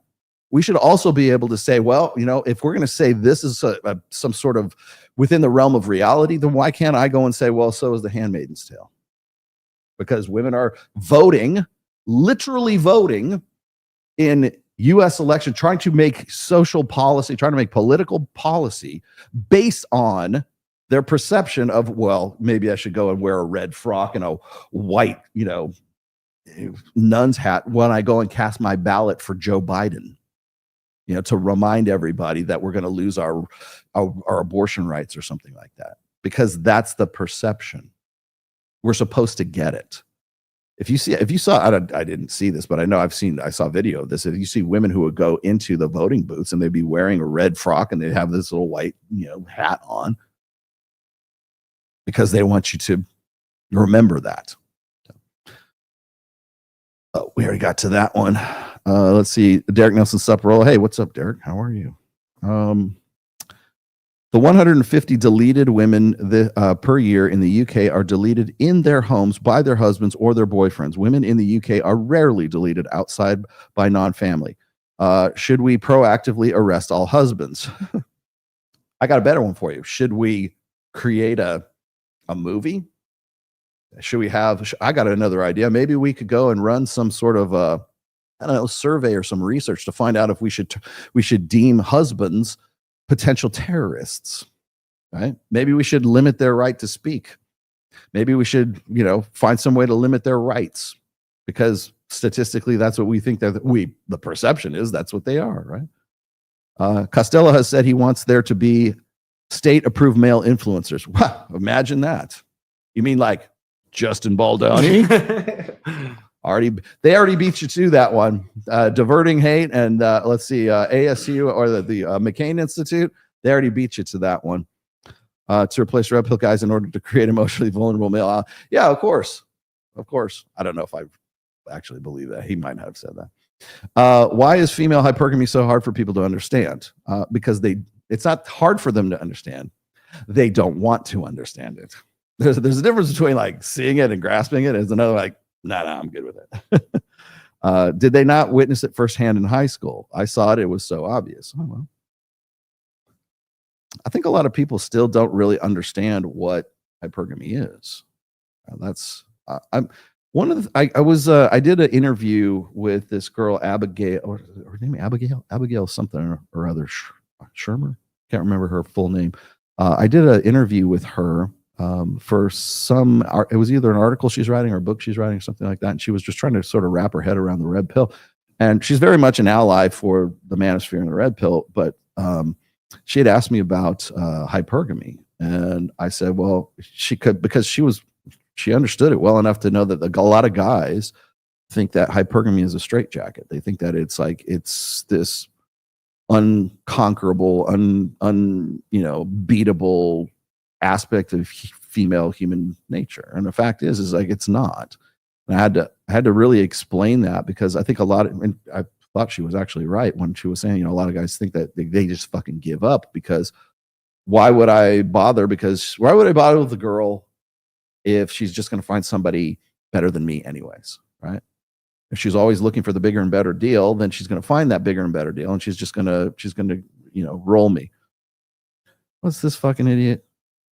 Okay, another. Would you like to see my six-pack abs? Is that what you're, there's better ways to ask me I can give you pictures and you can just stroke off to them. You can do that. I love it. I love this shit. Gotta make an income on it now. Like these guys, this is a good use of your time. Like, how many hours in your life do you really have?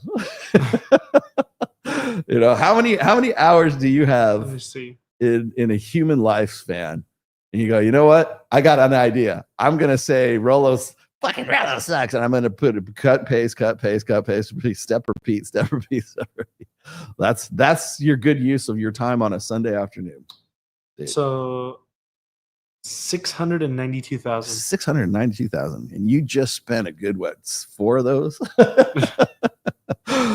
Yep, wasting your life and wasting other people's lives. Yep. Should I do OnlyFans? The rational OnlyFans? Yeah. I should do foot fetish videos. Jesus, no. No one's gonna pay for pictures of your feet. Yeah. So I wanted to get into the nuts and bolts of the adolescence here. If you guys got questions about anything else, I'm happy. We can also treat this as an AMA today too, but I wanted to throw a few things out here. I think it was, where did it go?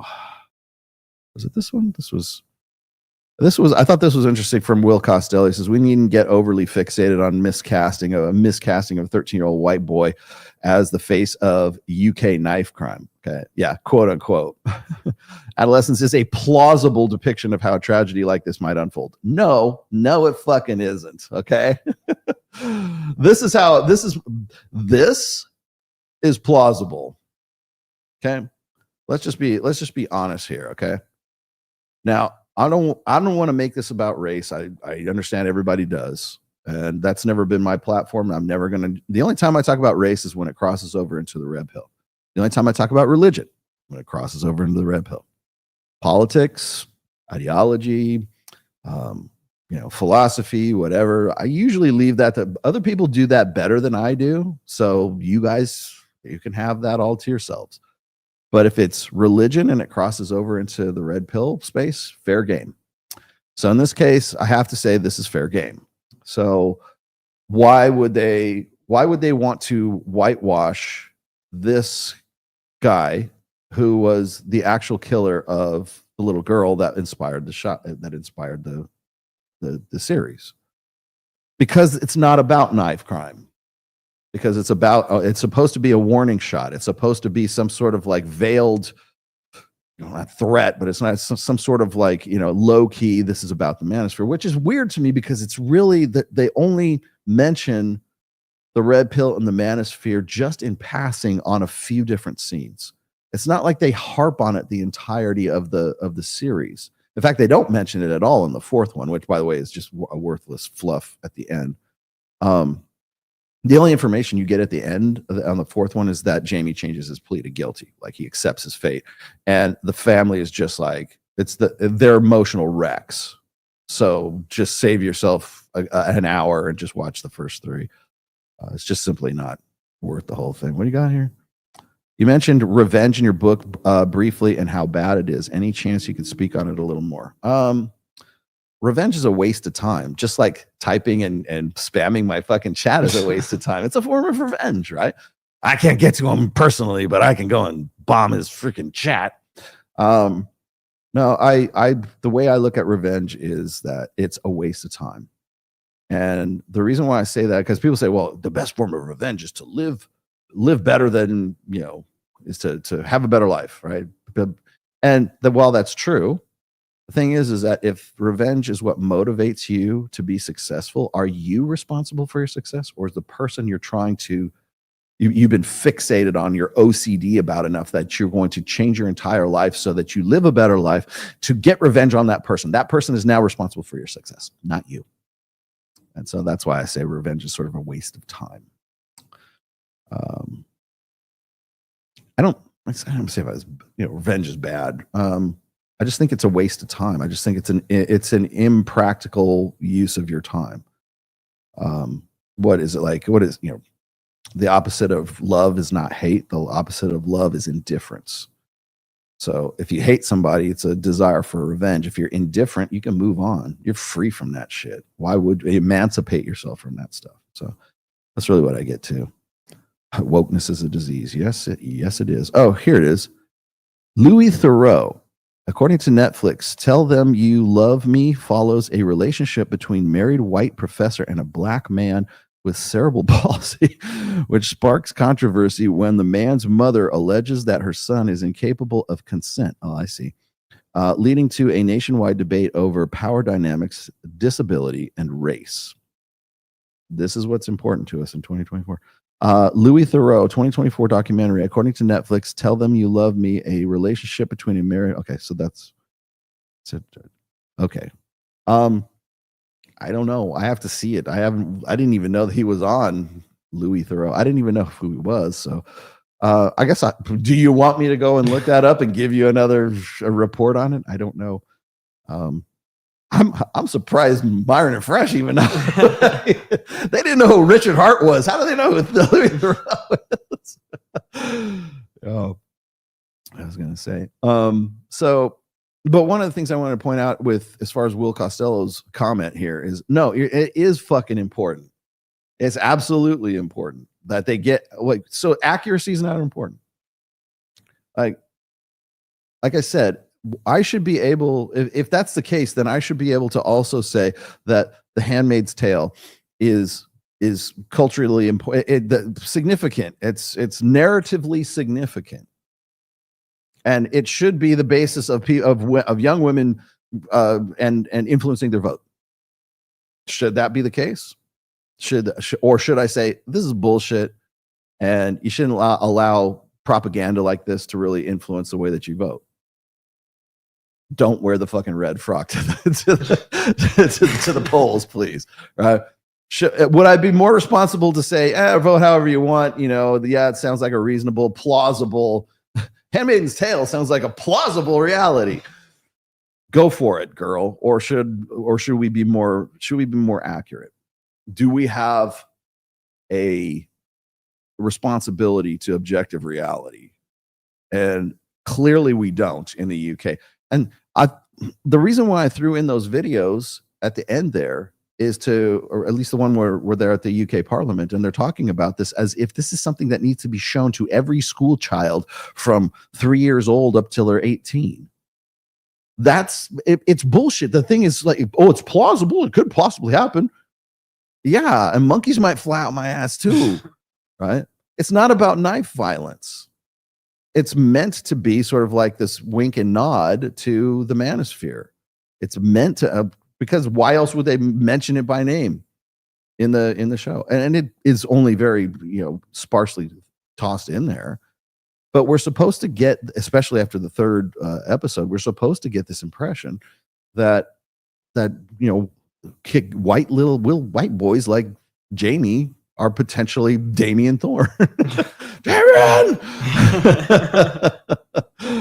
Yeah. I mean, we got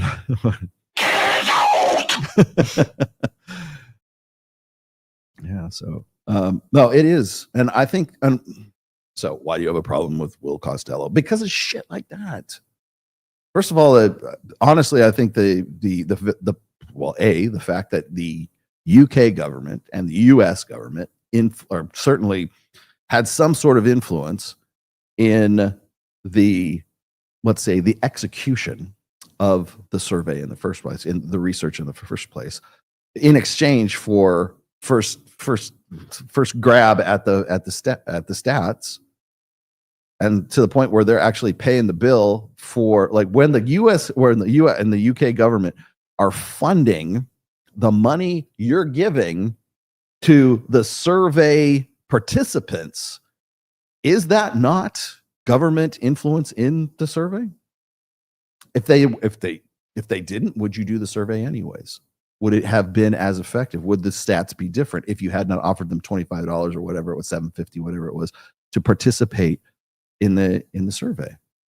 Those are like, if you guys give me so much shit, say, oh, he's not a real psychologist. You know what you're talking. Well, first of all, I have a degree in behavioral psychology. That's number one. I have taken statistics and methods. So like any fucking first year psych student, okay? I went through the same, at least the first 4 years, I went through the same shit that you guys did, okay? You got your doctorate, great. Bravo. I do know what I'm talking about when it comes to the fucking basics, though. I do know methodology. I went through stats and methods, right? Same thing as you did. I know what good shit is. I know what bad shit is. I know which methodologies work for whatever you're trying to find. Are you actually even, that was the first step in methodology. Does the experiment test for what you're trying to find, right? It's basic shit, right? Is it being influenced? How can you corrupt the data? Who's going to give you shit? Is it going to be peer reviewed? Are people going to go over it with a fine-tooth comb? Are people going to criticize you for your methods? What's the difference between snowball sampling and other sampling, right? It's the same fucking thing. Oh, he doesn't know what he's talking about. This is, people use this shit all the time. And you're relying on the fact that people's ignorance will be in some way like overblown by the fact that you have a doctorate. I went through the same fucking classes you did, at least in the same 4-year span that I did, right? So I know what I'm fucking talking about, at least as far as that's concerned. If they taught you something for your master's and your doctorate, okay, fine, I'll give that to you. But I do know the basics. And I do know when things get biased. And that seems like pretty big bias to me, man.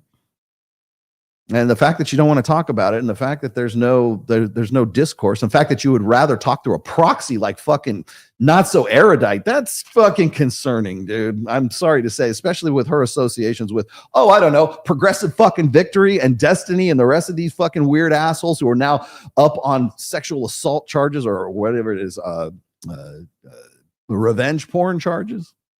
Really, that's who you want? Like, of course, how would you know back then? But is that who you're associating with? Because I'll tell you right now, I don't know. What is this? Is genuine desire low-hanging fruit? No, it is very high-hanging fruit, my friend. Yeah, and so to say, like, what I thought was interesting is I would not have brought up Will Costello's name in this show had he not jumped into the conversation about adolescence. Dude wanted his fucking props as soon as it showed up. Why? Because he was he influential in this? Was he consulted for this? Are they using his stats or is somebody else going to use his stats for incel violence? Or maybe we shouldn't look at them as being violent. I have heard him say that. Hey, maybe we shouldn't be looking at. Great. Why weren't you saying that before? Why weren't you saying that like when you were doing the actual fucking surveys? Why weren't you thinking about ahead of this? Why weren't you like 2 steps ahead of this when you're getting government funding for the actual study itself, which, by the way, generated you a fucking doctorate? Probably because you wanted the doctorate. I get it. I can understand. I would want the doctorate too. But let me see. Yeah, I got to that one already, Sam. Thank you. But so, like, I love that. Like the depiction is plausible. No, it's not fucking plausible. Clearly, this is plausible. This right here, where'd it go? This is not plausible. And I love this part right here because he's trying to lad Bible. Everybody's like piling on. God forbid, don't go to Substack, man. Everybody's writing about this shit right now. Her perspective fits with the accumulating evidence of the low mate value misogyny hypothesis. But yet you still want us to like think that incels aren't really all that bad. Incels are 42% of them are ethnic minorities. It still makes 58% of them white kids like Jamie. You know, there's no way you're backpedaling out of this. There's no way you're sweeping this. You don't get to sweep this shit up. You are instrumental, Will, in creating shit like this. This is agitprop. And like I said, so influential that it's on it. The Parliament is saying we need to show everybody this. Congratulations. Your incel fucking, research has come full circle.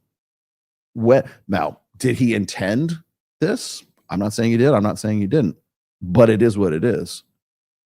You could talk to your blue, and what's funny is like I've said this on a couple different occasions, but like whenever you do what's called data laundering, it follows the same theme.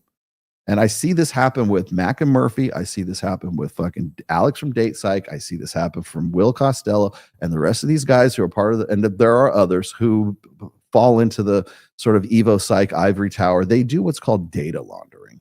And so they'll go and they'll throw out, like, you'll have a good example. You'll have like Alex from Date Psych will go and do some sort of like, our research shows, well, what fucking research? This Twitter poll that we did, like, that's your data. That's your peer-reviewed, research method approved data.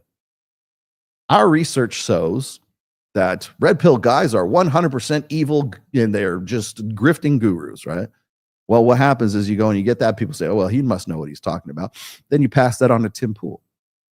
Then you pass that on to Chris Williamson. Then you pass that on to Joe Rogan. Then you pass that on to really much bigger site, and it sounds truthy, and they repeat it.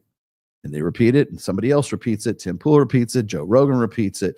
Chris Williamson repeats it. And now, guess what? It's canon. Everybody, and it's your bullshit, unscientific, non-peer reviewed,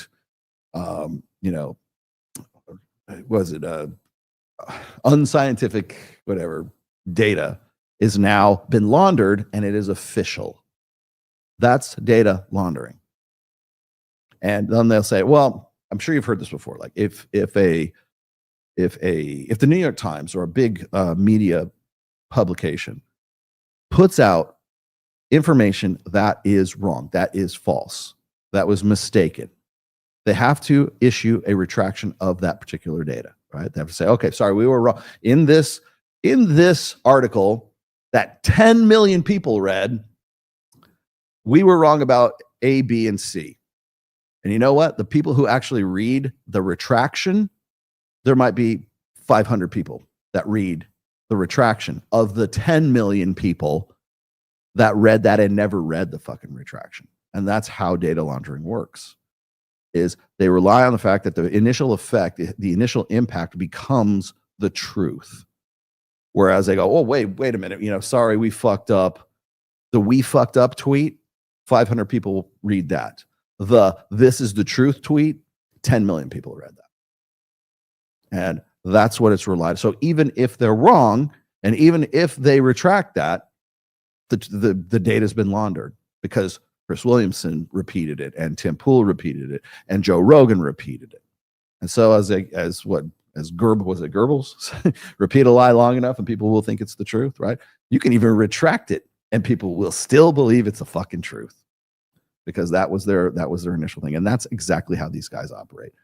It's all about turning. You'll notice this too. I should say is like their entire grift, their entire shill is not about science. It's not about objective reality. If it was, they would be doing research on, teachers and their students, right? Female teachers and male students. That seems very fascinating to me. I would want to know. I would read an article. I would watch a video about why you think that, young women between the ages of 24 and 34 are banging their 15-year-old boy toy students. I would read that fuck out of something like that. But that's not interesting. You know why? Because it's unflattering to women's nature, first of all. And second of all, it would interrupt you from talking shit about me or talking shit about Mike or talking shit about anybody in the red pill. And it's all those red pill guys always say X. And now we found out that they're wrong. So first you build a straw man and then you knock it down with data that you created and then fucking launder. So that's your grift and that's the shill and that's the profit model in all of that. There's no money. There's no money in teacher student banging. Now that I mean, unless it's on Pornhub, I guess, Brazzers. But the idea, like the very fact that you would tweet something out like saying, well, this is a plausible reality. This is not. If that's the case, Handmaid's Tale is a possible reality. The Lord of the fucking Rings is a possible reality. Fucking Jurassic Park is a fucking possible reality. Plausible reality. Should we base fucking political policy on that? Should we make an ideology? Should we put further restraints and censorship on me, on incels, on fucking anyone because of this, because it's a plausible reality. It's not within the realm of reality. It's not actual reality. Right? We always talk about like, what is it? Oh, your truth. I'm living my truth. That's bullshit. There is your truth and your interpretation, and there's the fucking truth. And the fucking truth is this is the kid that killed the girl. That's the that's the reality. The plausible reality is a kid that looks like Jamie is an incel and should be on a terrorist watch list. Thank you very much for that, Will Costello. Whether or not you intended that is immaterial at this point. That's how it was interpreted. Because the people who paid for your research interpreted it that way. That's why the DHS is spending $700,000 of taxpayer money to give it to fucking the McCain Institute, which goes through ASU, Arizona State University, and then goes directly to fucking an NGO like Diverting Hate, which then redirects my traffic and Aaron Clary's traffic to guys like Justin Baldoni, who, by the way, is in a lawsuit for sexual harassment of Blake Lively. Congrats, bravo, full circle, man. It's this cascade effect, and nobody tracks this shit at all. It's only important to me, apparently, right? I'm sure he's watching right now, or he will end up watching at some point. But like, I'll tell you this is like, whether or not you intended this, you can always go back. Remember the retraction, right? The retraction is, well, we didn't really intend it to be this way. And we think they're kind of getting it wrong. Nobody's listening to that. You know what they're listening to? Doesn't matter. They're terrorists. If there is no boogeyman, no one fucking gets paid. That's the whole thing. When it comes to like the reason why NGOs existed, they started really after the Patriot Act, right? After 9/11. Well, we got to watch out for these terrorist cells that are in the United States. How are we going to do that? We don't have the manpower. NGOs. Okay, we started the NGOs. Then Obama comes into office. Now the NGOs are rationalized as well. We got to watch out for domestic terrorists. We got Timothy McVeigh. We might have the IRS building might get bombed again. So we need to watch out for these domestic terrorists. And so therefore we still need to keep these NGOs, right? Then Trump comes into office. They just rename the NGOs or the policies or the bureaucracy that goes around that. Biden comes into office. Guess what? We need a new fucking boogeyman. Who's it going to be? Preferably somebody who can't fight back. Incels. Remember Elliot Rodgers? Oh my God. Wasn't that 10 years ago? Yeah, it doesn't matter though, because it happened. So therefore if we can find some way to legitimize the fact that incels are terrorists. We can put them on a terrorist watch list, and then we can justify through US aid or through the DHS or whatever, spending taxpayer dollars and keeping those NGOs afloat. How do we do that? We need a fucking boogeyman. Who's the boogeyman? Incels and the people who happen to be radicalizing those incels. Yeah. In this case, thank God my name wasn't mentioned in it. It was Andrew Tate, right? Because the whole fucking world revolves around Andrew Tate now, right? Like the red pill begins and ends with Andrew Tate. So therefore we're going to have to, throw his name. They mentioned him by name in the second episode. So I love how this kid right here, this is the son of the detective that's in the movie. And he's just rattling off, like, this is probably one of the, not even a minute, probably like 30 seconds, 45 seconds of him trying to explain like what they mentioned the Manosphere by name. They mentioned the red pill. He's like, wait, you mean the Matrix? You guys have been watching the Matrix? Like, it's funny to me. It's like like I'm Gen X, right? It's like the detective has to be a millennial. Like, you know what the Manosphere is? He's Homer Simpson. Right? He's the guy that has to have shit explained to him or like to save him from himself, right? I don't want, even in fact, this scene right here where he is explaining 80% of women, that whole scene right there, he's trying to explain what emojis mean, like to kids in his generation, right? What's an eggplant mean? What's a peach mean? You know?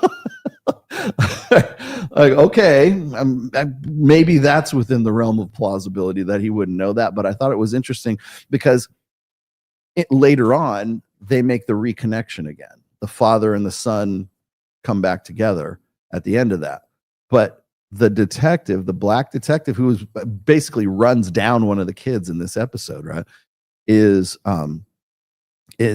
like illiterate when it comes to the emojis, when it comes to the Manosphere, when it comes to the red pill, and he has to have it explained by his 14-year-old son. Right? And once again, adopting an archetype of Homer Simpson, of, I don't know, help me out here, kids. My kids have to explain how to use a computer. They have to tell me I need a phone with big numbers on it. You know, it's that stupid incompetency that the kids have to sort of catch dad up to the lingo of the day, which of course is emojis, and it's the red pill and everything, of course, because he doesn't know any different. And but again, adopting the incompetent doofy dad archetype in all of that. Do I have another one? Oh, he's a famous documentary. Oh, this is Louis, famous documentary filmmaker. He was on FNF because I think he's doing a documentary. Okay, yeah, now I know who you're talking about. Yes, Louis Theroux. I didn't make the connection in the name before. Themes of toxic masculinity throughout investigation. Theroux has touched upon themes of toxic masculinity, including lad culture. So he's from the UK. Got it. Thank you. Lad culture. That's something I haven't heard that. That's like bro culture. All these bros. Lad culture. Do you even lift, bro? And its correlation with sexual assault and the harmful rhetoric of figures like Andrew Tate. Oh, well, good. I won't be participating in that one. No, I had actually funny you should mention that. I didn't place the name because I was talking with Sterling Cooper about this guy, and I don't think I remembered that it was this dude.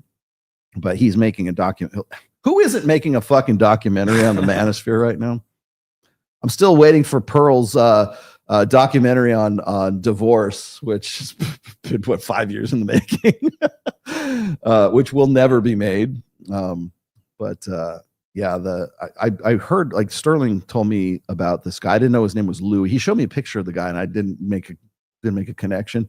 But I think they were.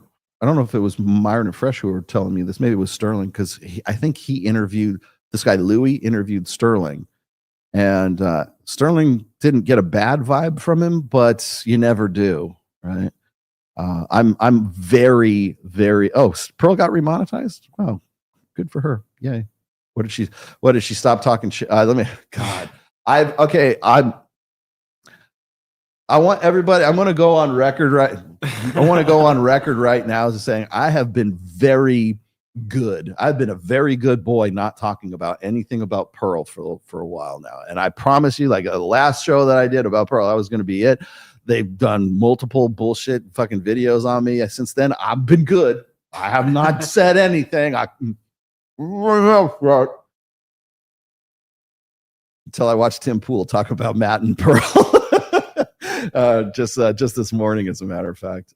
It was on Tim Pool, and it was just a clip I saw, but apparently Matt Walsh is locking horns with Pearl. And I ain't said shit. And I just want you guys to give me 5 fucking props for not saying shit, because I could say shit, but I didn't say shit. So, she got remonetized a few days ago. I wonder if I can get remonetized now. Can I please get remonetized, YouTube? Not my show, but well, can you please take me off the fucking shadow ban list or the NGO list or whatever, the divert? Can you please stop? Like, I'll be happy. You don't have to remonetize Access Vegas. Just take Justin Baldoni off of my fucking my redirects, please. That I would be happy with. I applied. I tried to get like Mike got remonetized for his channel because he about this time last year. They demonetized Mike, and I'm like, why the fuck would they demonetize Mike? He's like the least egregious dude. He's like the most like diplomatic guy I know. Like, why on earth would you let shit? I mean, he still talks to fucking Alex from Playing with Fire. Like, he's the most fucking diplomatic guy in the world, and you demonetize Mike's channel, really? And then I realized why. It's because we were also simulcasting Access Vegas to his channel. And then I have 3 channels. I have this channel that you're on right now, which is the Rational Male. Then I have my Clips channel, and then I have Access Vegas. The Clips channel and this channel are monetized, as you can see. Please give me more. Please give me more money. I've had some people tell me that they can't super chat. Yeah, some people are blocked. Weirdly enough, is it YouTube that's doing that? It has to be YouTube. It has to be YouTube that's doing that. I'm like, why on earth am I? Or people like say, like I've had a couple of people like here in Vegas say, hey, man, I'm trying to like give you super chats, but they won't allow me to give you super chats. I have nothing to do with it. Like people go, well, you need to unblock me on super chats. I'm like, I didn't block you in the first place. I didn't even know you could do that. And apparently, Aaron Clary has experienced the same thing. So I'm wondering if it's not a result of them implementing some new software or whatever it is on these NG or the Diverting Hate has not initiated some new software. I can't tell because I don't have access to their annual reports. But I would say that there's probably some new software that's been implemented that will keep certain like big contributors can't like give any money. Like I don't think I've gotten over 100 or even 50. I don't think I've got over 50 in a super chat in a very long time. And I don't know, like I can't say for sure that it's like that, but it is. Users can't blocked users can't. Well, I know that blocked users can't like do anything. You can't even do nothing. I'm talking about people who aren't blocked, who can't super chat. Yeah, I know. I realize that too. What can you do? You have the same problem? Was that what you said? I have the same problem. I try to super chat many times on your channel and I can't. But you can. But here you are chatting. Have you tried like a $1.99 super chat, and then like I wonder if there's like a certain like denomination that you're held back at. I think you send like a sticker for 99 cents. Yeah, you might be able to do that. I'm just wondering. Yeah, what happened to PP? Exactly. Like PP was good for people will give me like $200 super chats. I haven't seen him in ages. Now, some people said he died. Did anybody know he died? Not sure. I hope not. I liked him a lot. Yeah. No, but like Pearl was like locking horns with Matt Walsh over like whether or not Matt Walsh's wife was good looking or something. Like, I really want to talk. I really want to do it, but I didn't. Yeah. YouTube may have blocked PP. They might have. I would never block PP. Hell, I still have a sound drop for PP. Yeah. Yeah, I don't know what to tell you. What else was I going to show you here? So I explained to you the whole thing with Will Costello and the transparency of this. That's why I had to go to the Wayback Machine to sort of show you like I hate even doing this because this happened like back in like June 22nd, 2023. So you have to go back to Wayback Machine to see what the first and you got to take my word for it too, right? So it's like if you go to the site, if you go to his research site now, Swansea University right now, it'll have his government donations on there, and he'll say, "Oh, it was always on there." It wasn't always on there. In fact, the only reason he put it on there was because of the fact that Bex and I had like called him out on it. Oh, okay. So I've got a few other little things I want to talk about here. I got some stuff on the side. Oh, did I get another one? Oh, well, fuck. I guess you can do it. Jesus Christ. Yeah, for you. Wait, okay, I'll give it to you. Did you? Did I get you? I got back to you, didn't I, Mark? I'm pretty sure I emailed you whenever you. Here's how it works. If you want coaching sessions from me, it's open enrollment right now.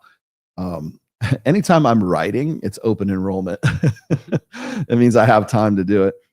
PP for PP, thank you. But I have time.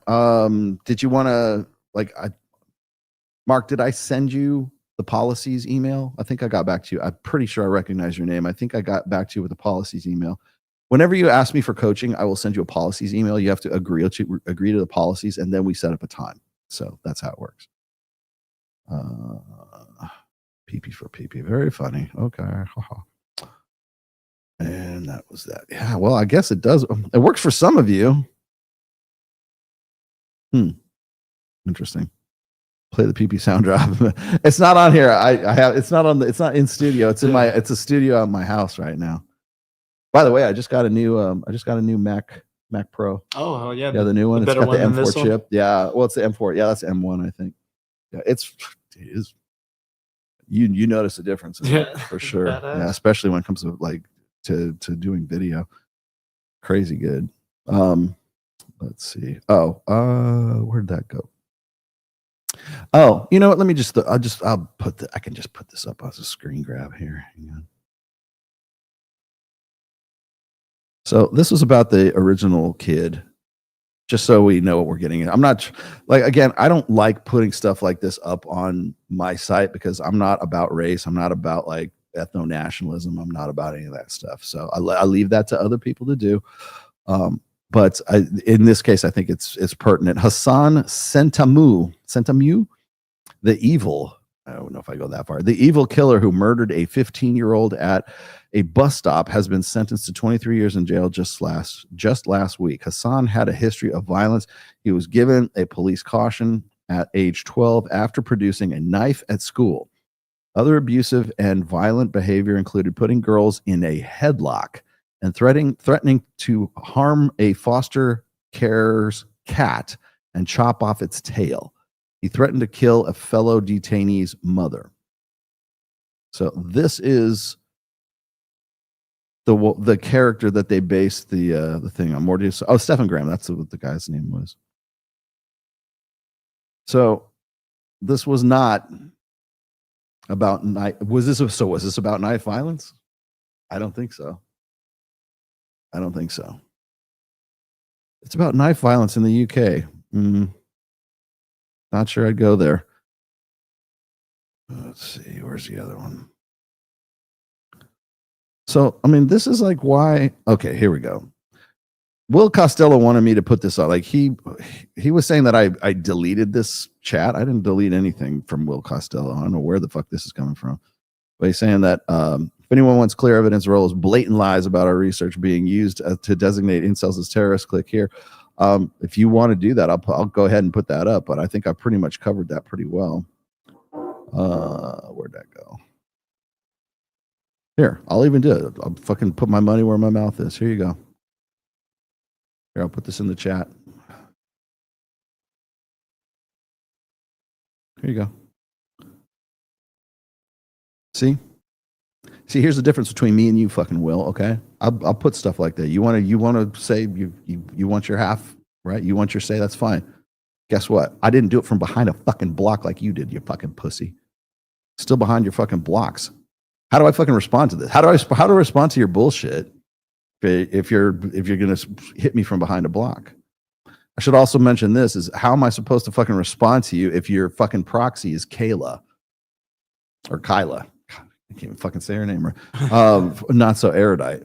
Why would you go to fucking erudite to run cover for you in the first place? And don't say you didn't, because I have the email proving that you did. I have the email that shows the conversation between you and Not So Erudite when you wanted her to go up against Bex and me back in the summer of 2023. Don't even go there, because you don't want to go there, because I will own your fucking ass. I have it. I'm not putting it up there just out of professional courtesy right now, but I have that email, and if I have to, I'll throw it up there. It doesn't mean that much to me. Hey, Rolla, how do you find balance between guarding your reputation, rule 5 of power, with allowing yourself to be disliked? I just allow myself to be disliked. I grew comfortable with being disliked after a long time. A lot of people have a problem with that. How do I find a balance between guarding my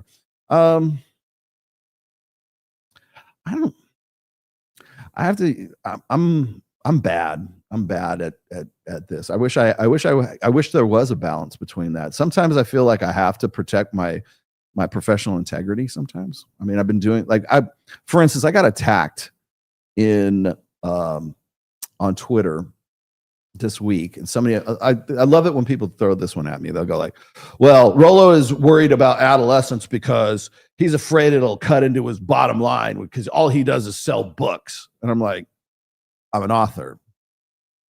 Functional. I'm at the most basic level, I'm an author, right? We sell fucking books, okay? Used car salesman. What do you sell? You all just want to sell cars. Well, yeah.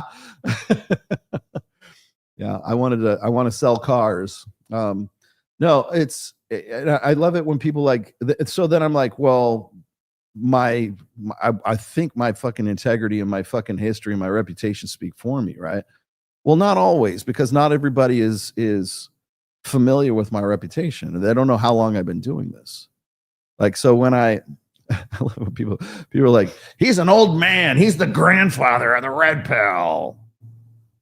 I'm 56. I'll be 57 on April 2nd. Okay. So go fuck yourself. If that's old, then I guess I'm old. All right. But I've been doing this since 2002. So I think that there's when people go, well, Roll's an old guy, he doesn't know what he's talking about. Either that or I'm the greatest guy in the fucking world because I've been doing it for 20 plus years or 22 years. Right. And I love it when people go, oh, red pill, he doesn't mean what Rollo says. Rollo doesn't know what red pill is. I'm gonna go, well, okay, we've been talking about these issues and talking about this stuff since 2004. Here's a screen cap of me using the term red pill from December of 2004. What were you doing in 2004? Watching Jimmy Neutron and Fairly Odd Parents. That's what you're fucking doing, right? You were watching Bear in the Big Blue House. Fucking Playhouse Disney. That's what you were doing while I was having these conversations on SoSwap. So either I'm supposed to be my age is either this really great advantage or it's this really disadvantage. And so if you're gonna throw Rollo's you're a grandfather, I don't fucking care what you fucking think. I've been doing this longer than you, and I've been talking about these things longer than you. I've been thinking about these things longer than you. Well, that doesn't mean anything. Okay, well then what does mean anything? You want to know why Andrew Tate and Pearl and the rest of these fucking hacks are just are the only thing in anybody's mouth right now, is because what they say is so egregious and it is so outrageous that's what sticks. If I go and I do, for instance, a 2-hour podcast on Alpha Widows, or if I do a 2-hour podcast on the science behind the war brides dynamic, right? Or if I go and I talk about how hypergamy is not a straitjacket, which will piss off men and women, right? If I go and I do Access Vegas and I only just briefly interject in the conversation, and I drop some fucking, I start talking about the difference between the sort of emotional side that women want in a guy and sort of this business side, this, no nonsense opportunistic. So if I say men love idealistically and women love opportunistically on Access Vegas, nobody fucking remembers that. Nobody fucking cares. But if I say fuck Will Costello, or I say fuck Andrew Tate, or I say fuck, God forbid, I say fuck Pearl, 60,000 view show. If I talk nuts and bolts, I'm lucky 16,000 view.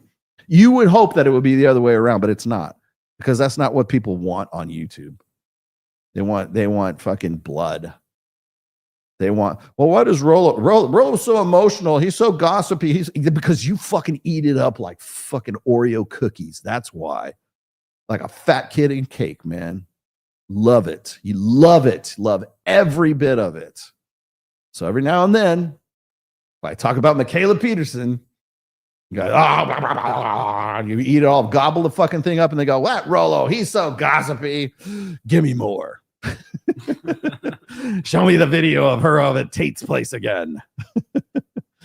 That's what it comes. That's what it's all about, man. Hey, Rollo, how do you find? Okay, I got to the balance. The balance. There is no balance. You know what I do? I thrive in the chaos. I've learned to thrive in the chaos. I don't find balance. There is no peace amongst the stars. There is only war. Kill them all. I could play that one. Kill them all.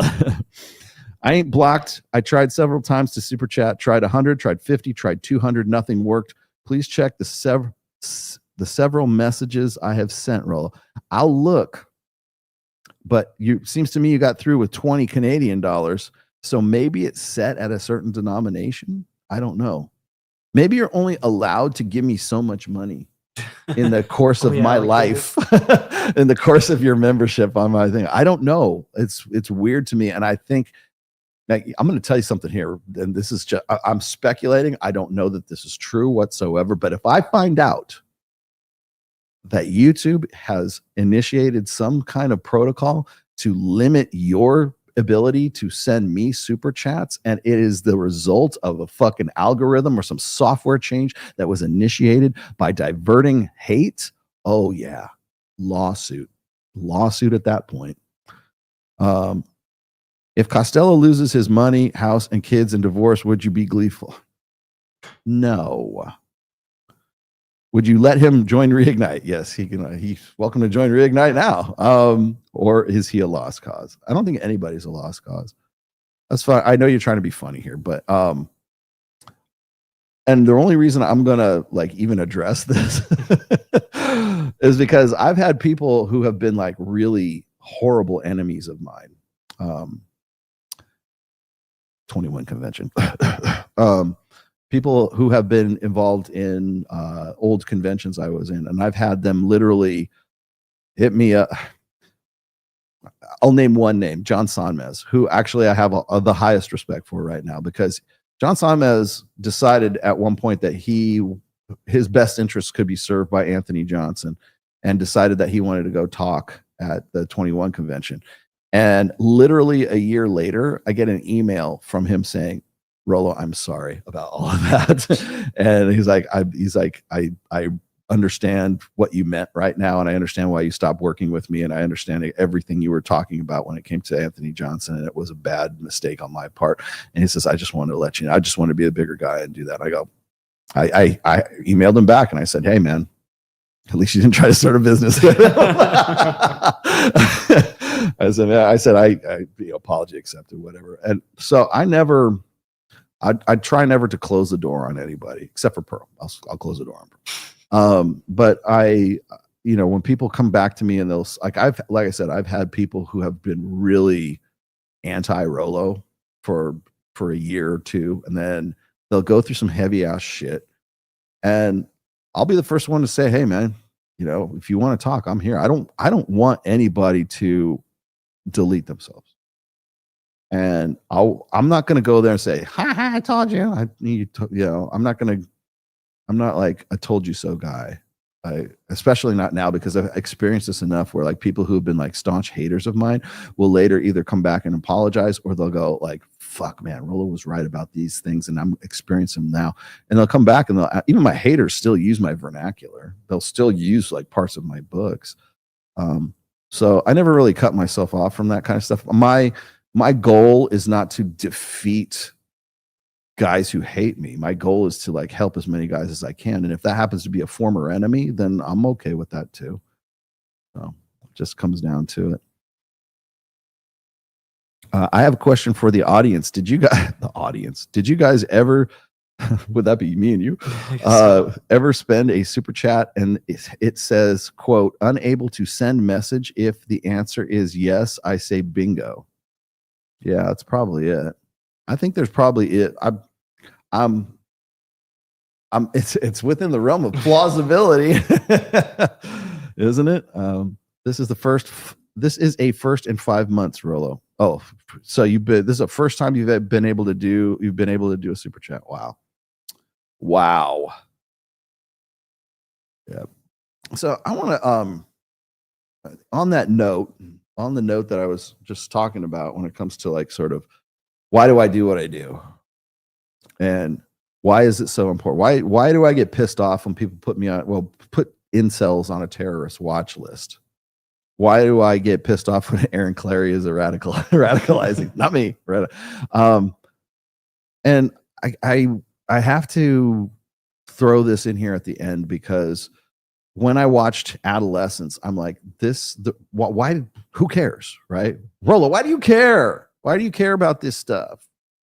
Why do you care about? Well, first of all, it is indicative of a cultural voice or a cultural zeitgeist, whatever. People keep asking me, Rollo, I don't see the gynocentric social order. What are you talking about? Men run the world. And yet I'm here pointing out like, how women get more lenient sentences or women get more lenient sentences than men. I mean, there's so many different examples. Like every time I see an example of like a gynocentric social order, I try to point it out. And then what do I get back? Why is this important to you? Well, I'm establishing and showing you examples of a gynocentric social order. Well, unless you can show people that like in total, nobody's going to care. The same thing with like this guy, Louis Theroux, I have no idea who he is, doing a documentary on the Manosphere. Do you honestly think, by the way, guys, if you follow me, Myron and Fresh, Sterling, Justin Waller, Mike Sartain, Ryan Stone, try to remember who else. Hell, even the CGA, Joker, Aaron Clary. I'll throw in people who like might disagree with me. I don't care. Don't talk to these people. For the love of Christ, do not fucking talk to these people, because everything that comes out of your mouth will be molded like clay into whatever the fuck it is that they want you to have said. How do we know this? Because Adolescence sounds like a fucking plausible reality, a plausible narrative to these people, a plausible narrative to the guys who are now sweeping up their own mess because whatever it was they were involved in, whether they were complicit or they were implicit in it, that's still how it was taken.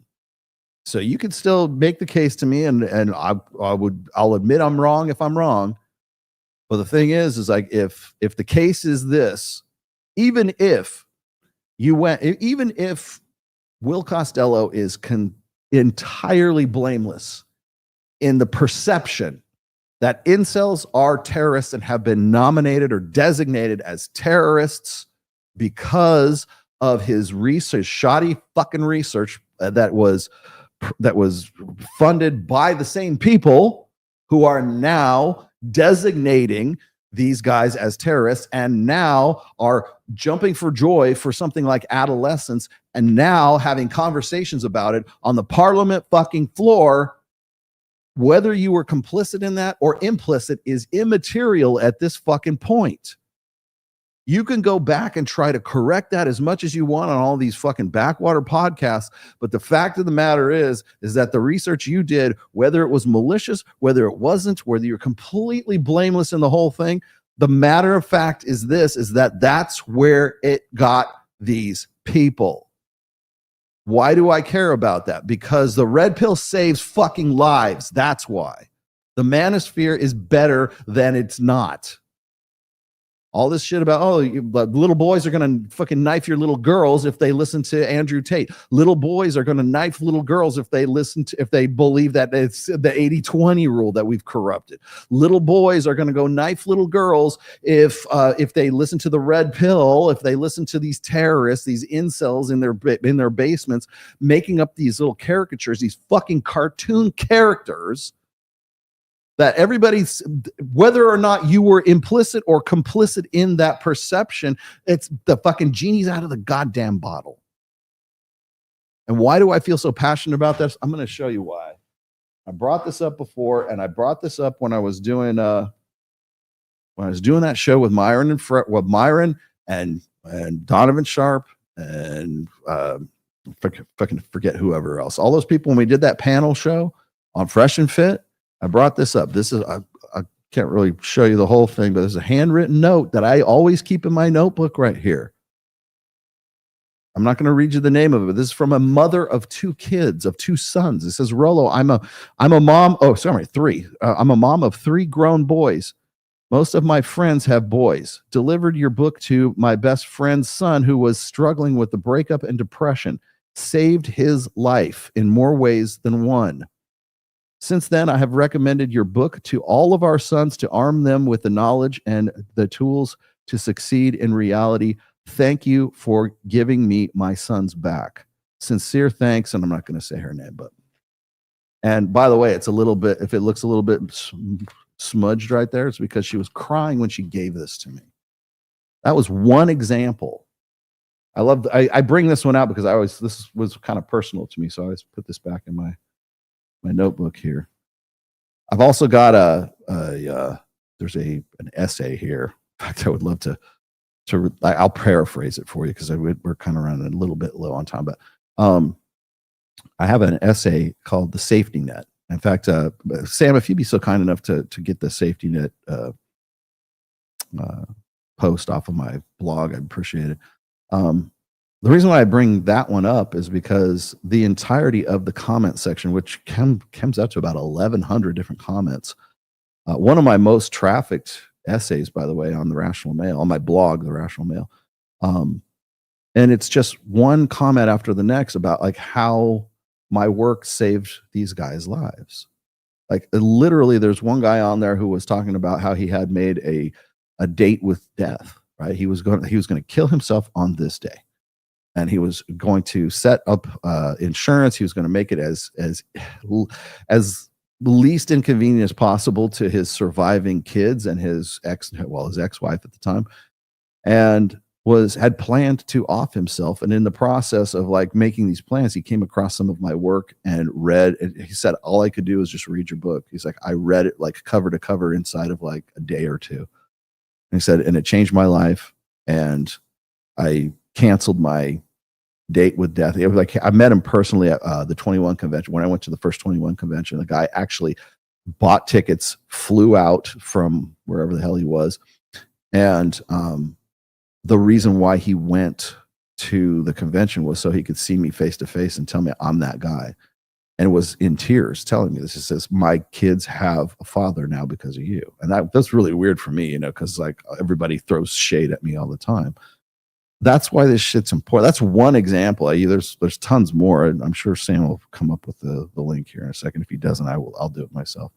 But there's 1,100. I hate to call them testimonials, but they're basically like the stories of guys who had done something similar. They were literally going to kill themselves, or they were in a really bad place. Read my book.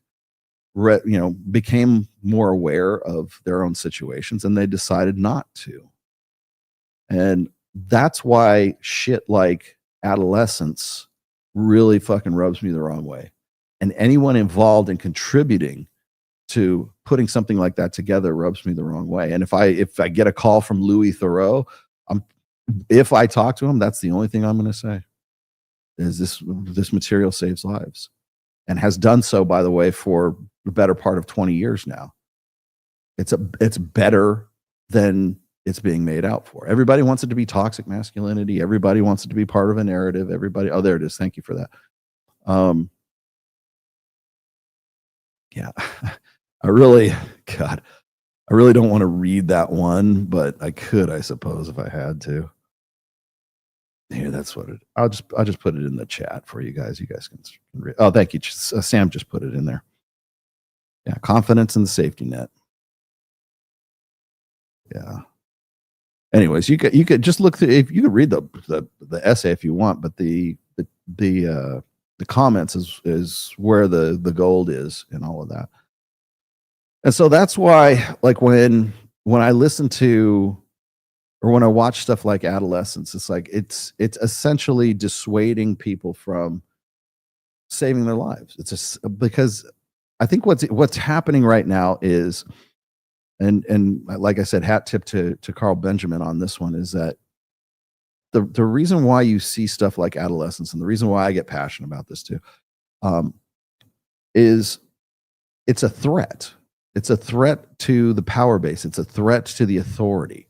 Like the little boy who's standing up to, like, this is actually a very powerful image right here when you think about it.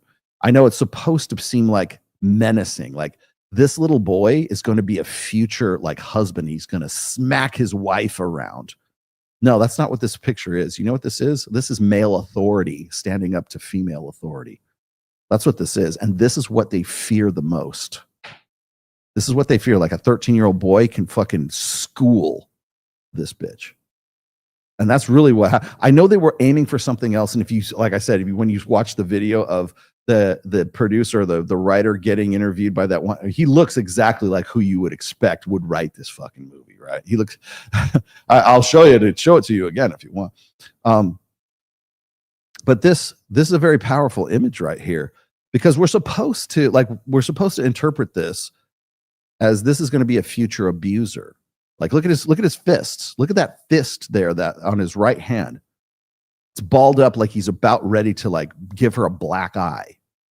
In fact, that's why the guy in the mirror right there, that's the orderly that's waiting outside while they have their private conversation. Like, this is we're supposed to think that this kid is going to be a future abuser, when in fact, if you watch the scene and you watch what happens in the scene, he's basically challenging her authority. Are you allowed to ask these questions? He literally says that in that encounter, right? And this is, maybe they did this unwittingly, but this is what they fear the most. They fear men getting together. They fear men getting together and talking about stuff. Like they would rather you have this sort of anger management thing where they all lay on hands and they all float in some sensory deprivation pool. We go around the drum circle and burn patchouli oil or whatever the fuck it is, right? But every time, like if you listen to the interviewer interviewing the kids and they interview the guy who's the writer of the movie and stuff, when's the last time you cried? Never. Why? I can't even remember. But it's not because your society tells you that men don't cry. Like, that's what they're expecting. That's fucking ancient. That shit, men don't cry. You know when that was? That was like in the 1960s. They think that the world is run. They still think the world is run by a patriarchy. It's not. But they fear that men getting together and talking about things, men coming together in mass and saying, this ain't right. We're sensing something that's not right. Well, what did I say? You take away the manosphere, you take away the red pill, you take away everything. Guys are still going to say, I still see the code in the matrix. Rolo's gone, everybody else is gone, but I still see the code in the matrix. Why? They fear that you will get together. You want to know why male spaces are invaded by women? It's so they can be policed. They need overseers in the locker room, so that, and whether they're male or female, right? It could be a male ally, right? It could be a feminist, a Vichy male. You know what a Vichy male is? Remember the Vichy French in World War II? They collaborated with the Nazis, right? They were, by the way, it wasn't just the French. It was also the Vichy, Dutch too. Like if you collaborate, if you said, you know what? well, we think the Germans are actually going to take over and win the war, so we better be on their side, right? So it was like basically aiding and abetting the enemy, right? They were called the Vichy French, the Vichy Dutch, the Vichy whatever, right? It was, and so I kind of I appropriated that term, and it's a Vichy male is the guy who is basically on board with the gynocentric social order, the guy who's like the male feminist, right? He's the cuttlefish, the sneaky fucker. Vichy male. You don't have the interests of your own gender in mind. Your mental point of origin is women. The first thing you think about when you're making a decision, when you're opening your mouth for an opinion, whenever somebody says, here's a good example. Whenever somebody says, or whenever Rollo Tomassi says something about, women love opportunistically and men love idealistically, right? Or if I say, if I reveal some sort of unflattering truth about female nature, if your first impulse, your first reflex is, well, yeah, but men do it too.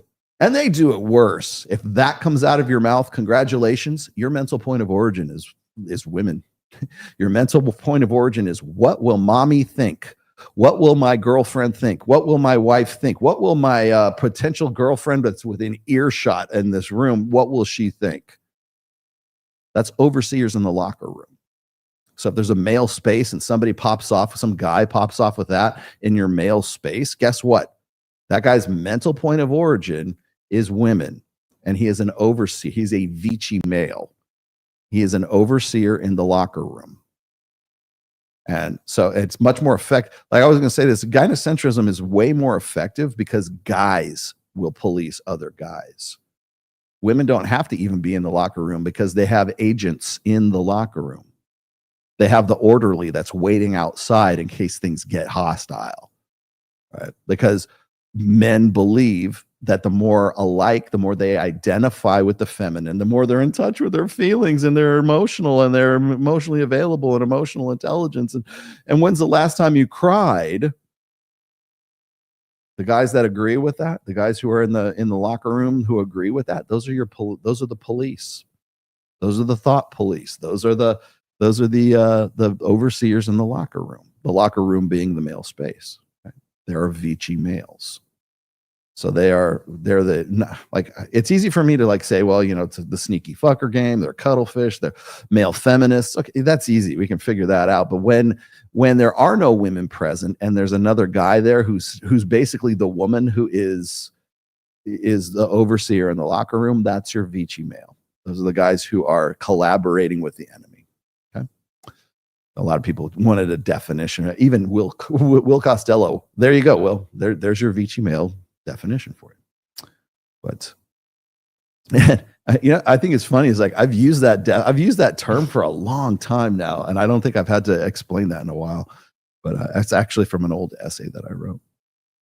But so anyways, I want to point out, I want to get coming back to this right here. Like I said, this is a very powerful scene because we're meant to think that he's like when he gets to be an adult, he's going to be an abuser. That's the presumption. That's the probability. Like that's the realm of plausibility, right?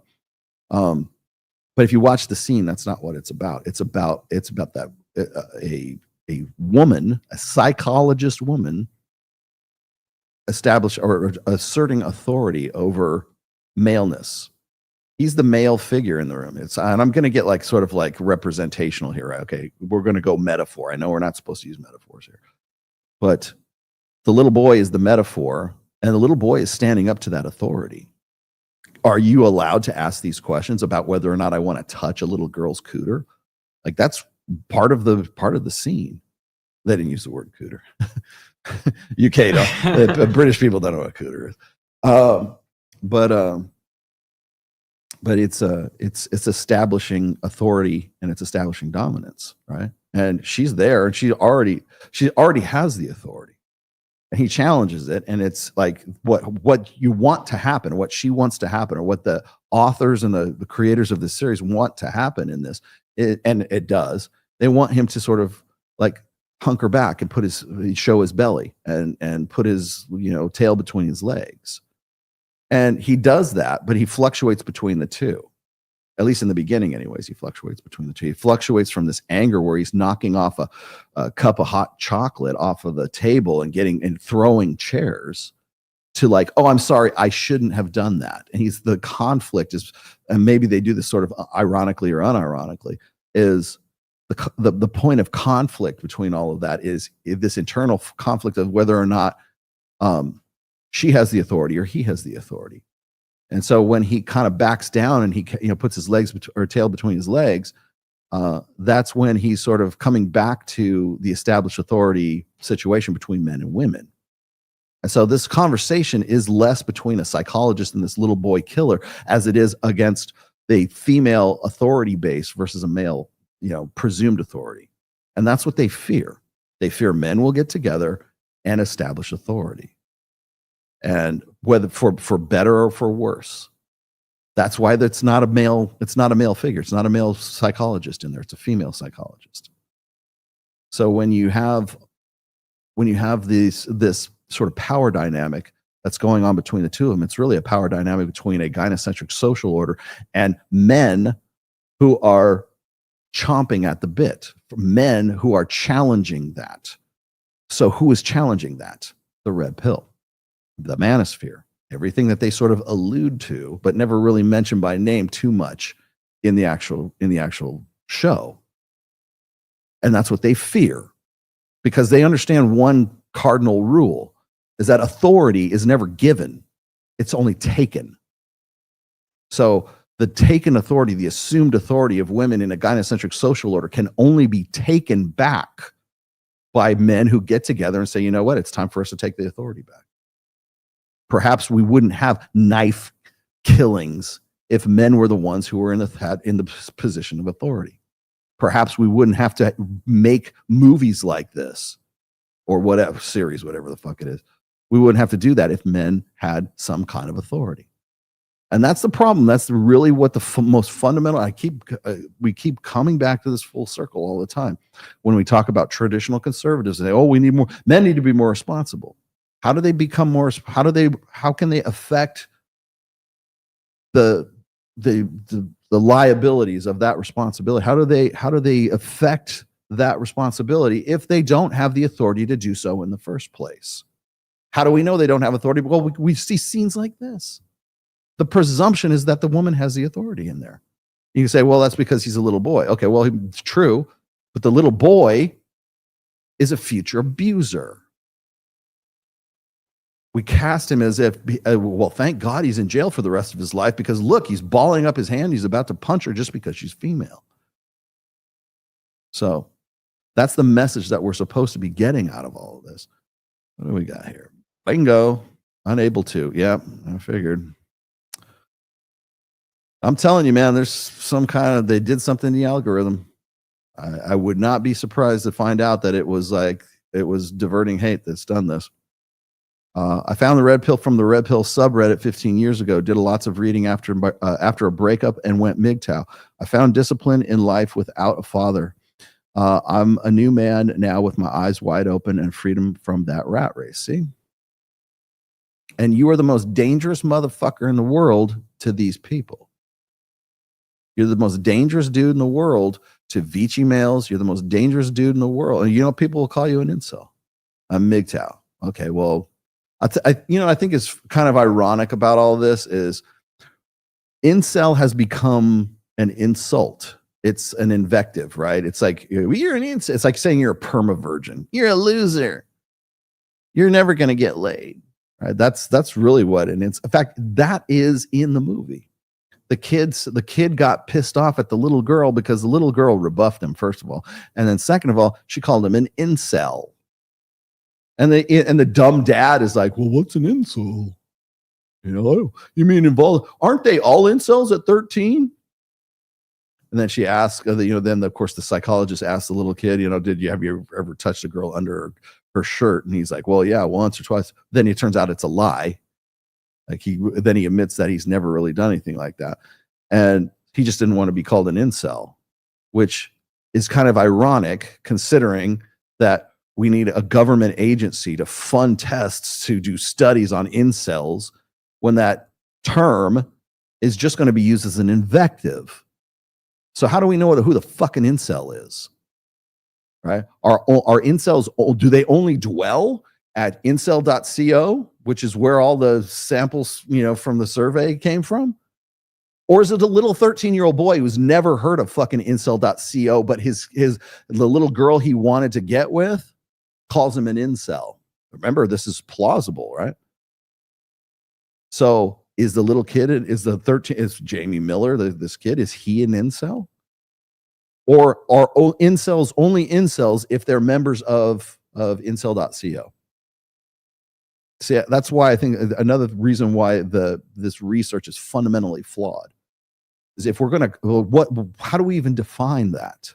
Is it just people who identify? Because I'm pretty sure a lot of people, like you're talking about a very, very minuscule portion of the overall population in the United States and the UK. But yet that was enough to take those results and put incels on a terrorist watch list, or to designate them as a domestic terrorist group.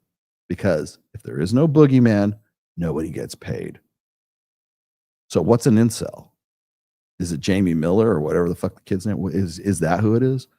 Or is he an incel because the little girl said you're an incel? So now could the 13-year-old kid fill out the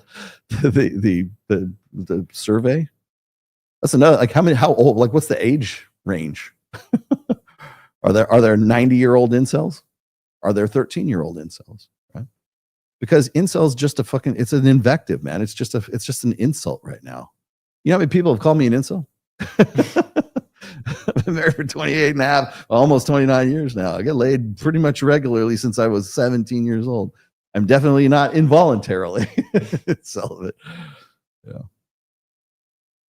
By the way, there was handles on Reddit, Rollo Tomasi, and Rational Mail. Was that you? I don't do Reddit, so if there is, it's probably not me. I haven't done Reddit in a long time. In fact, I more or less canceled my Reddit account because I have it's funny. There was a new rule that was implemented on YouTube that if you had a link in your descriptions that led to a quote unquote adult site, that they would give you a strike for it, or they would give you a nudity strike, or they would give you some sort of, like, it's you basically trying to link in your descriptions from your video to an adult site, right?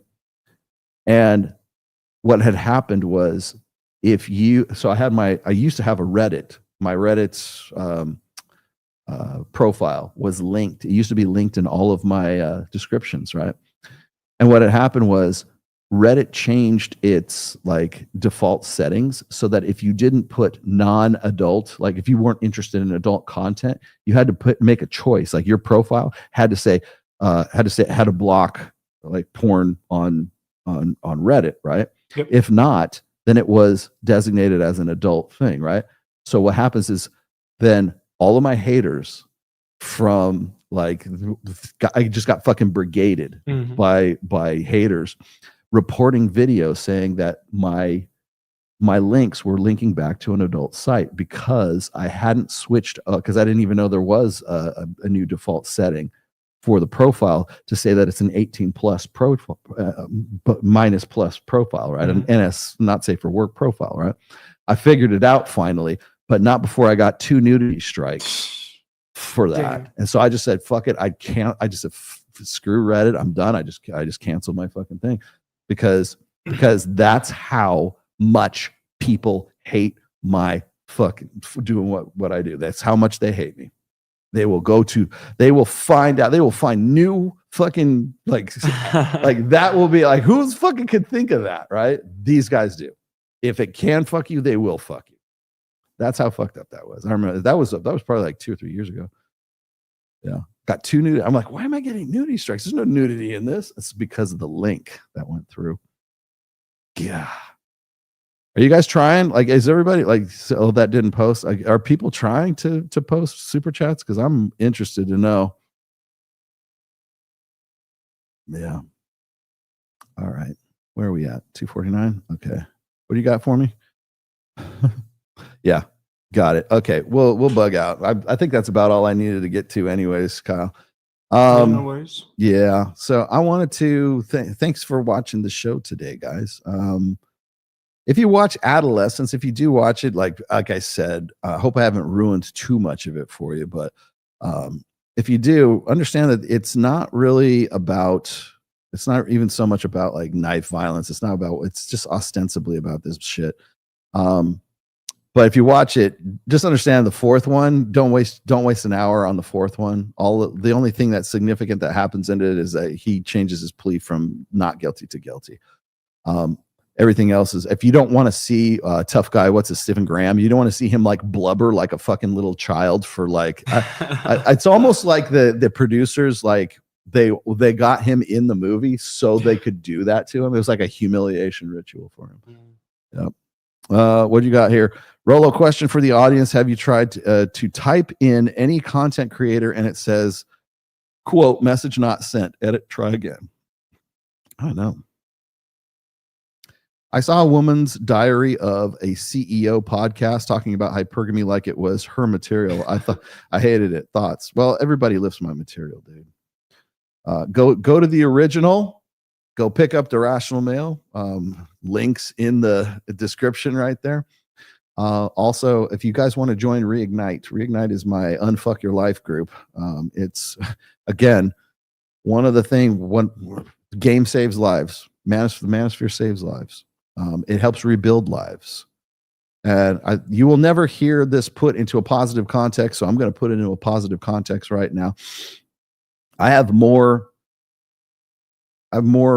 testimonials of people who have saved their lives, quite literally in some cases, than anybody who said like, oh, my life got fucked because of this stuff. In fact, I don't think I've ever had anybody say like, I wish I had never come across this material before. And so if you are in a position right now where you're coming out of a bad divorce, or maybe you're just like you just don't know what the fuck to do with yourself, consider joining my Reignite group.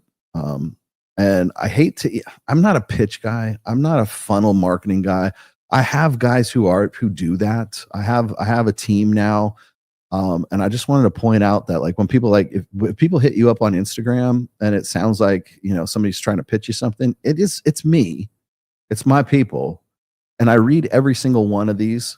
So if you want to talk to me, if you want to have any kind of discourse with me, it's actually me. Like I'm watching all of these things. You get me as part of Reignite. I don't have any instructor. I am the instructor. I'm a one-man show. It's kind of rough, but I do it. And I do it because I want to be able to, at the end of my life anyways, I want to be able to say I actually did something with people like face to face, instead of just like doing podcasts and talking shit about people and talking shit about movies and stuff like that.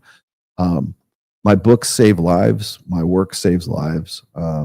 And I don't feel weird at all saying that, because I've had enough people tell me this. So, but that's what Reignite is about. It's about restarting yourself and rebuilding yourself, because 9 times out of 10, when people get zeroed out, especially men, they don't have any networks. They don't have any tribe. They don't have anybody who has their back. They don't have anybody to talk to. They don't have anybody to sort of like help them find a plan of action to sort of come back, to fight back from zero, right? And that's really what Reignite is about. It's reigniting your life. It's rebuilding your life. And you don't have to be zeroed out. You don't have to even have been married, or you might just be like kind of lost on your purpose right now. If I'm not the one doing it, I've got guys who, you need help with your physique, you need help with your money, you need help with your game, you need help with your whatever, right? Your style. We got Jim Kilgore for that, right? We got people who are ready to help, right? That was the whole thing, was uniting enough guys to get to help. I want to also like say here at the end, like if you want to join Reignite, you can just, please just click on the link and just follow it along. But I also wanted to point out that when I did last thing I'm going to say about all this is I did that panel show with Donovan Sharp and Myron and Fresh and a bunch of other people. Mike Sartain was in that too. It was about 3 weeks ago. And we had like these grand plans to like meet up and have a podcast every week, every other week or something like that. Or even if it was once a month, it'd be great. Why are we not talking about this now? Why are we not all coming together as we were supposed to in a fucking panel show and talking about adolescence? I mean, I'm probably going to do a show about this again with Mike at some point, but I wanted to jump on it now because I watched it. I watched the whole, I watched it so you don't have to. I watched the whole goddamn thing. And I can at least speak, from some sort of functional knowledge behind that. But it's like, I don't see how this isn't exactly the threat that everybody kept talking about when we were doing that panel show. How come we're not just fucking beating down the door? Hey, we got to get together and talk about this. How come nobody's I'm the only one that I know from that group that's actually done this show and talked about this fucking about adolescence. Why? Why am I the one who's like carrying the fucking banner into battle here? I mean, where's the rest of these people? I need people to be on fucking point. I need people to say, you know what? It's not about the money. It's about fucking message. It's about saving fucking lives. It's about fucking mom's sons being saved. It's about fucking guys who canceled their date with death. And you know what? It's got more positive aspects to it than it will ever have negative aspects to it. But we've got sons of bitches like this who want to take this to fucking parliament.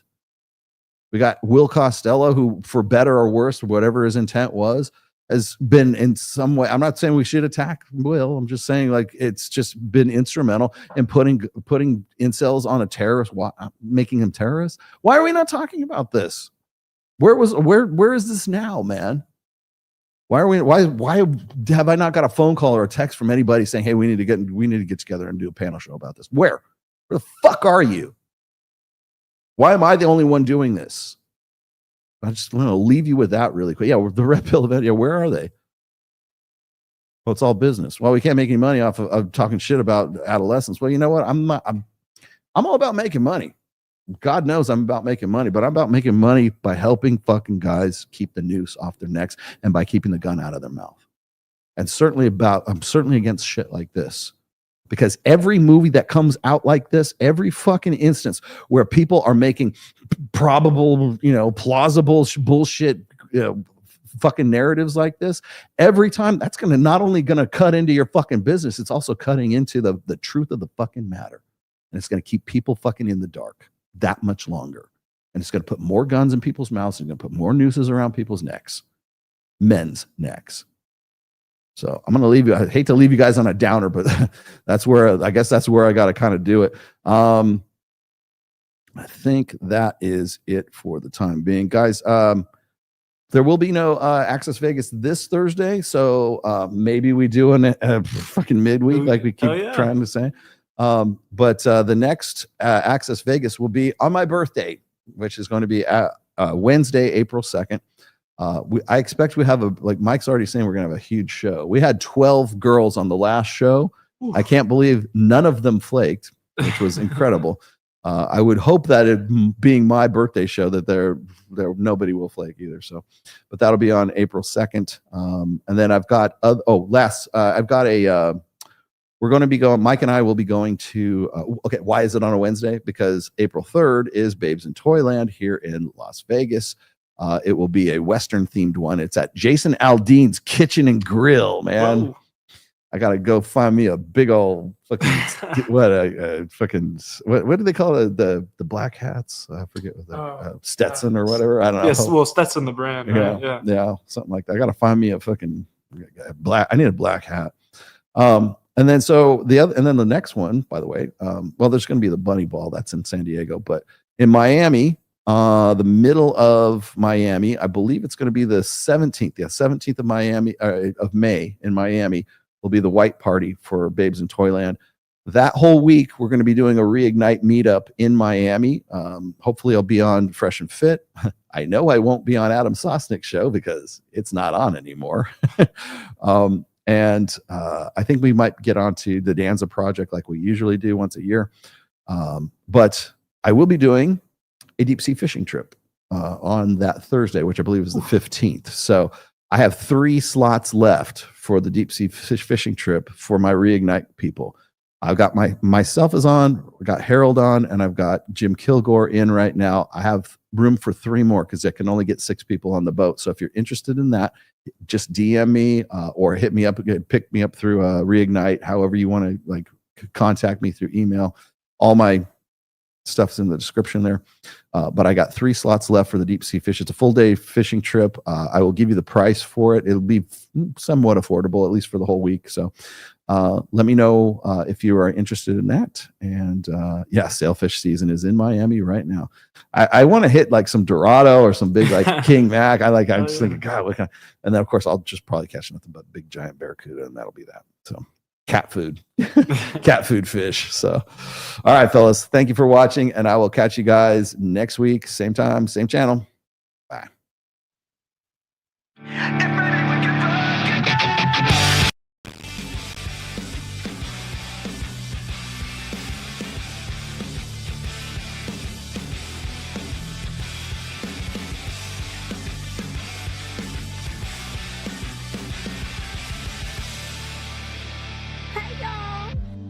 Would you do it again?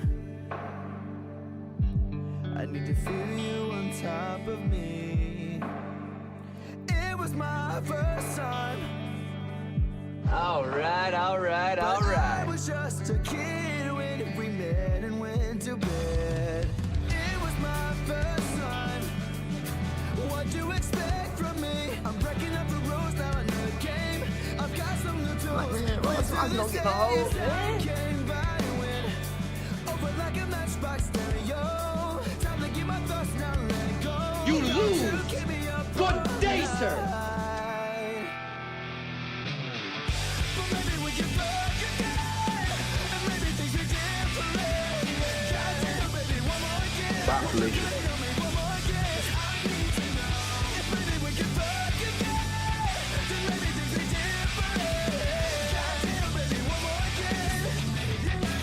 No, you're wrong.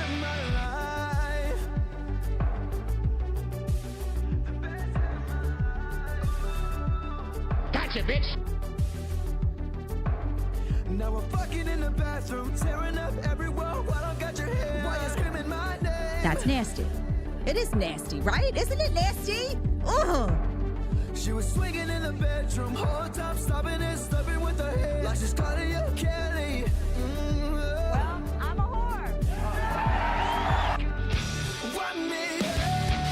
Ride me up and down like a pony. Turning up my song, getting messy. Working up and down on your body. Want me? Ride me up and down like a pony. Turning up my song on your body. She's not a Christian!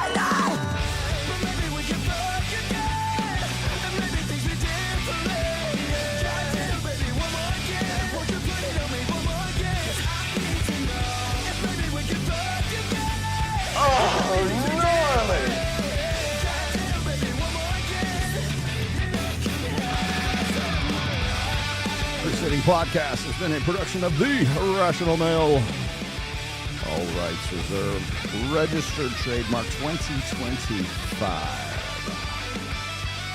And don't steal Ned's stuff.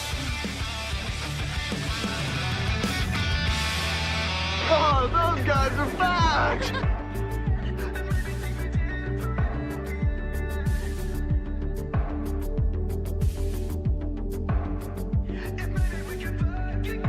I prefer a good cigar and a bad woman. I feel like I just did a back and battery acid.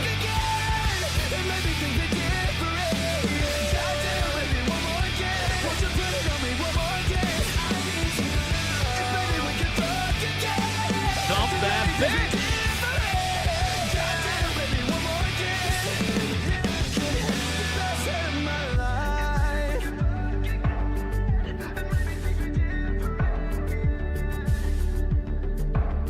Misogyny.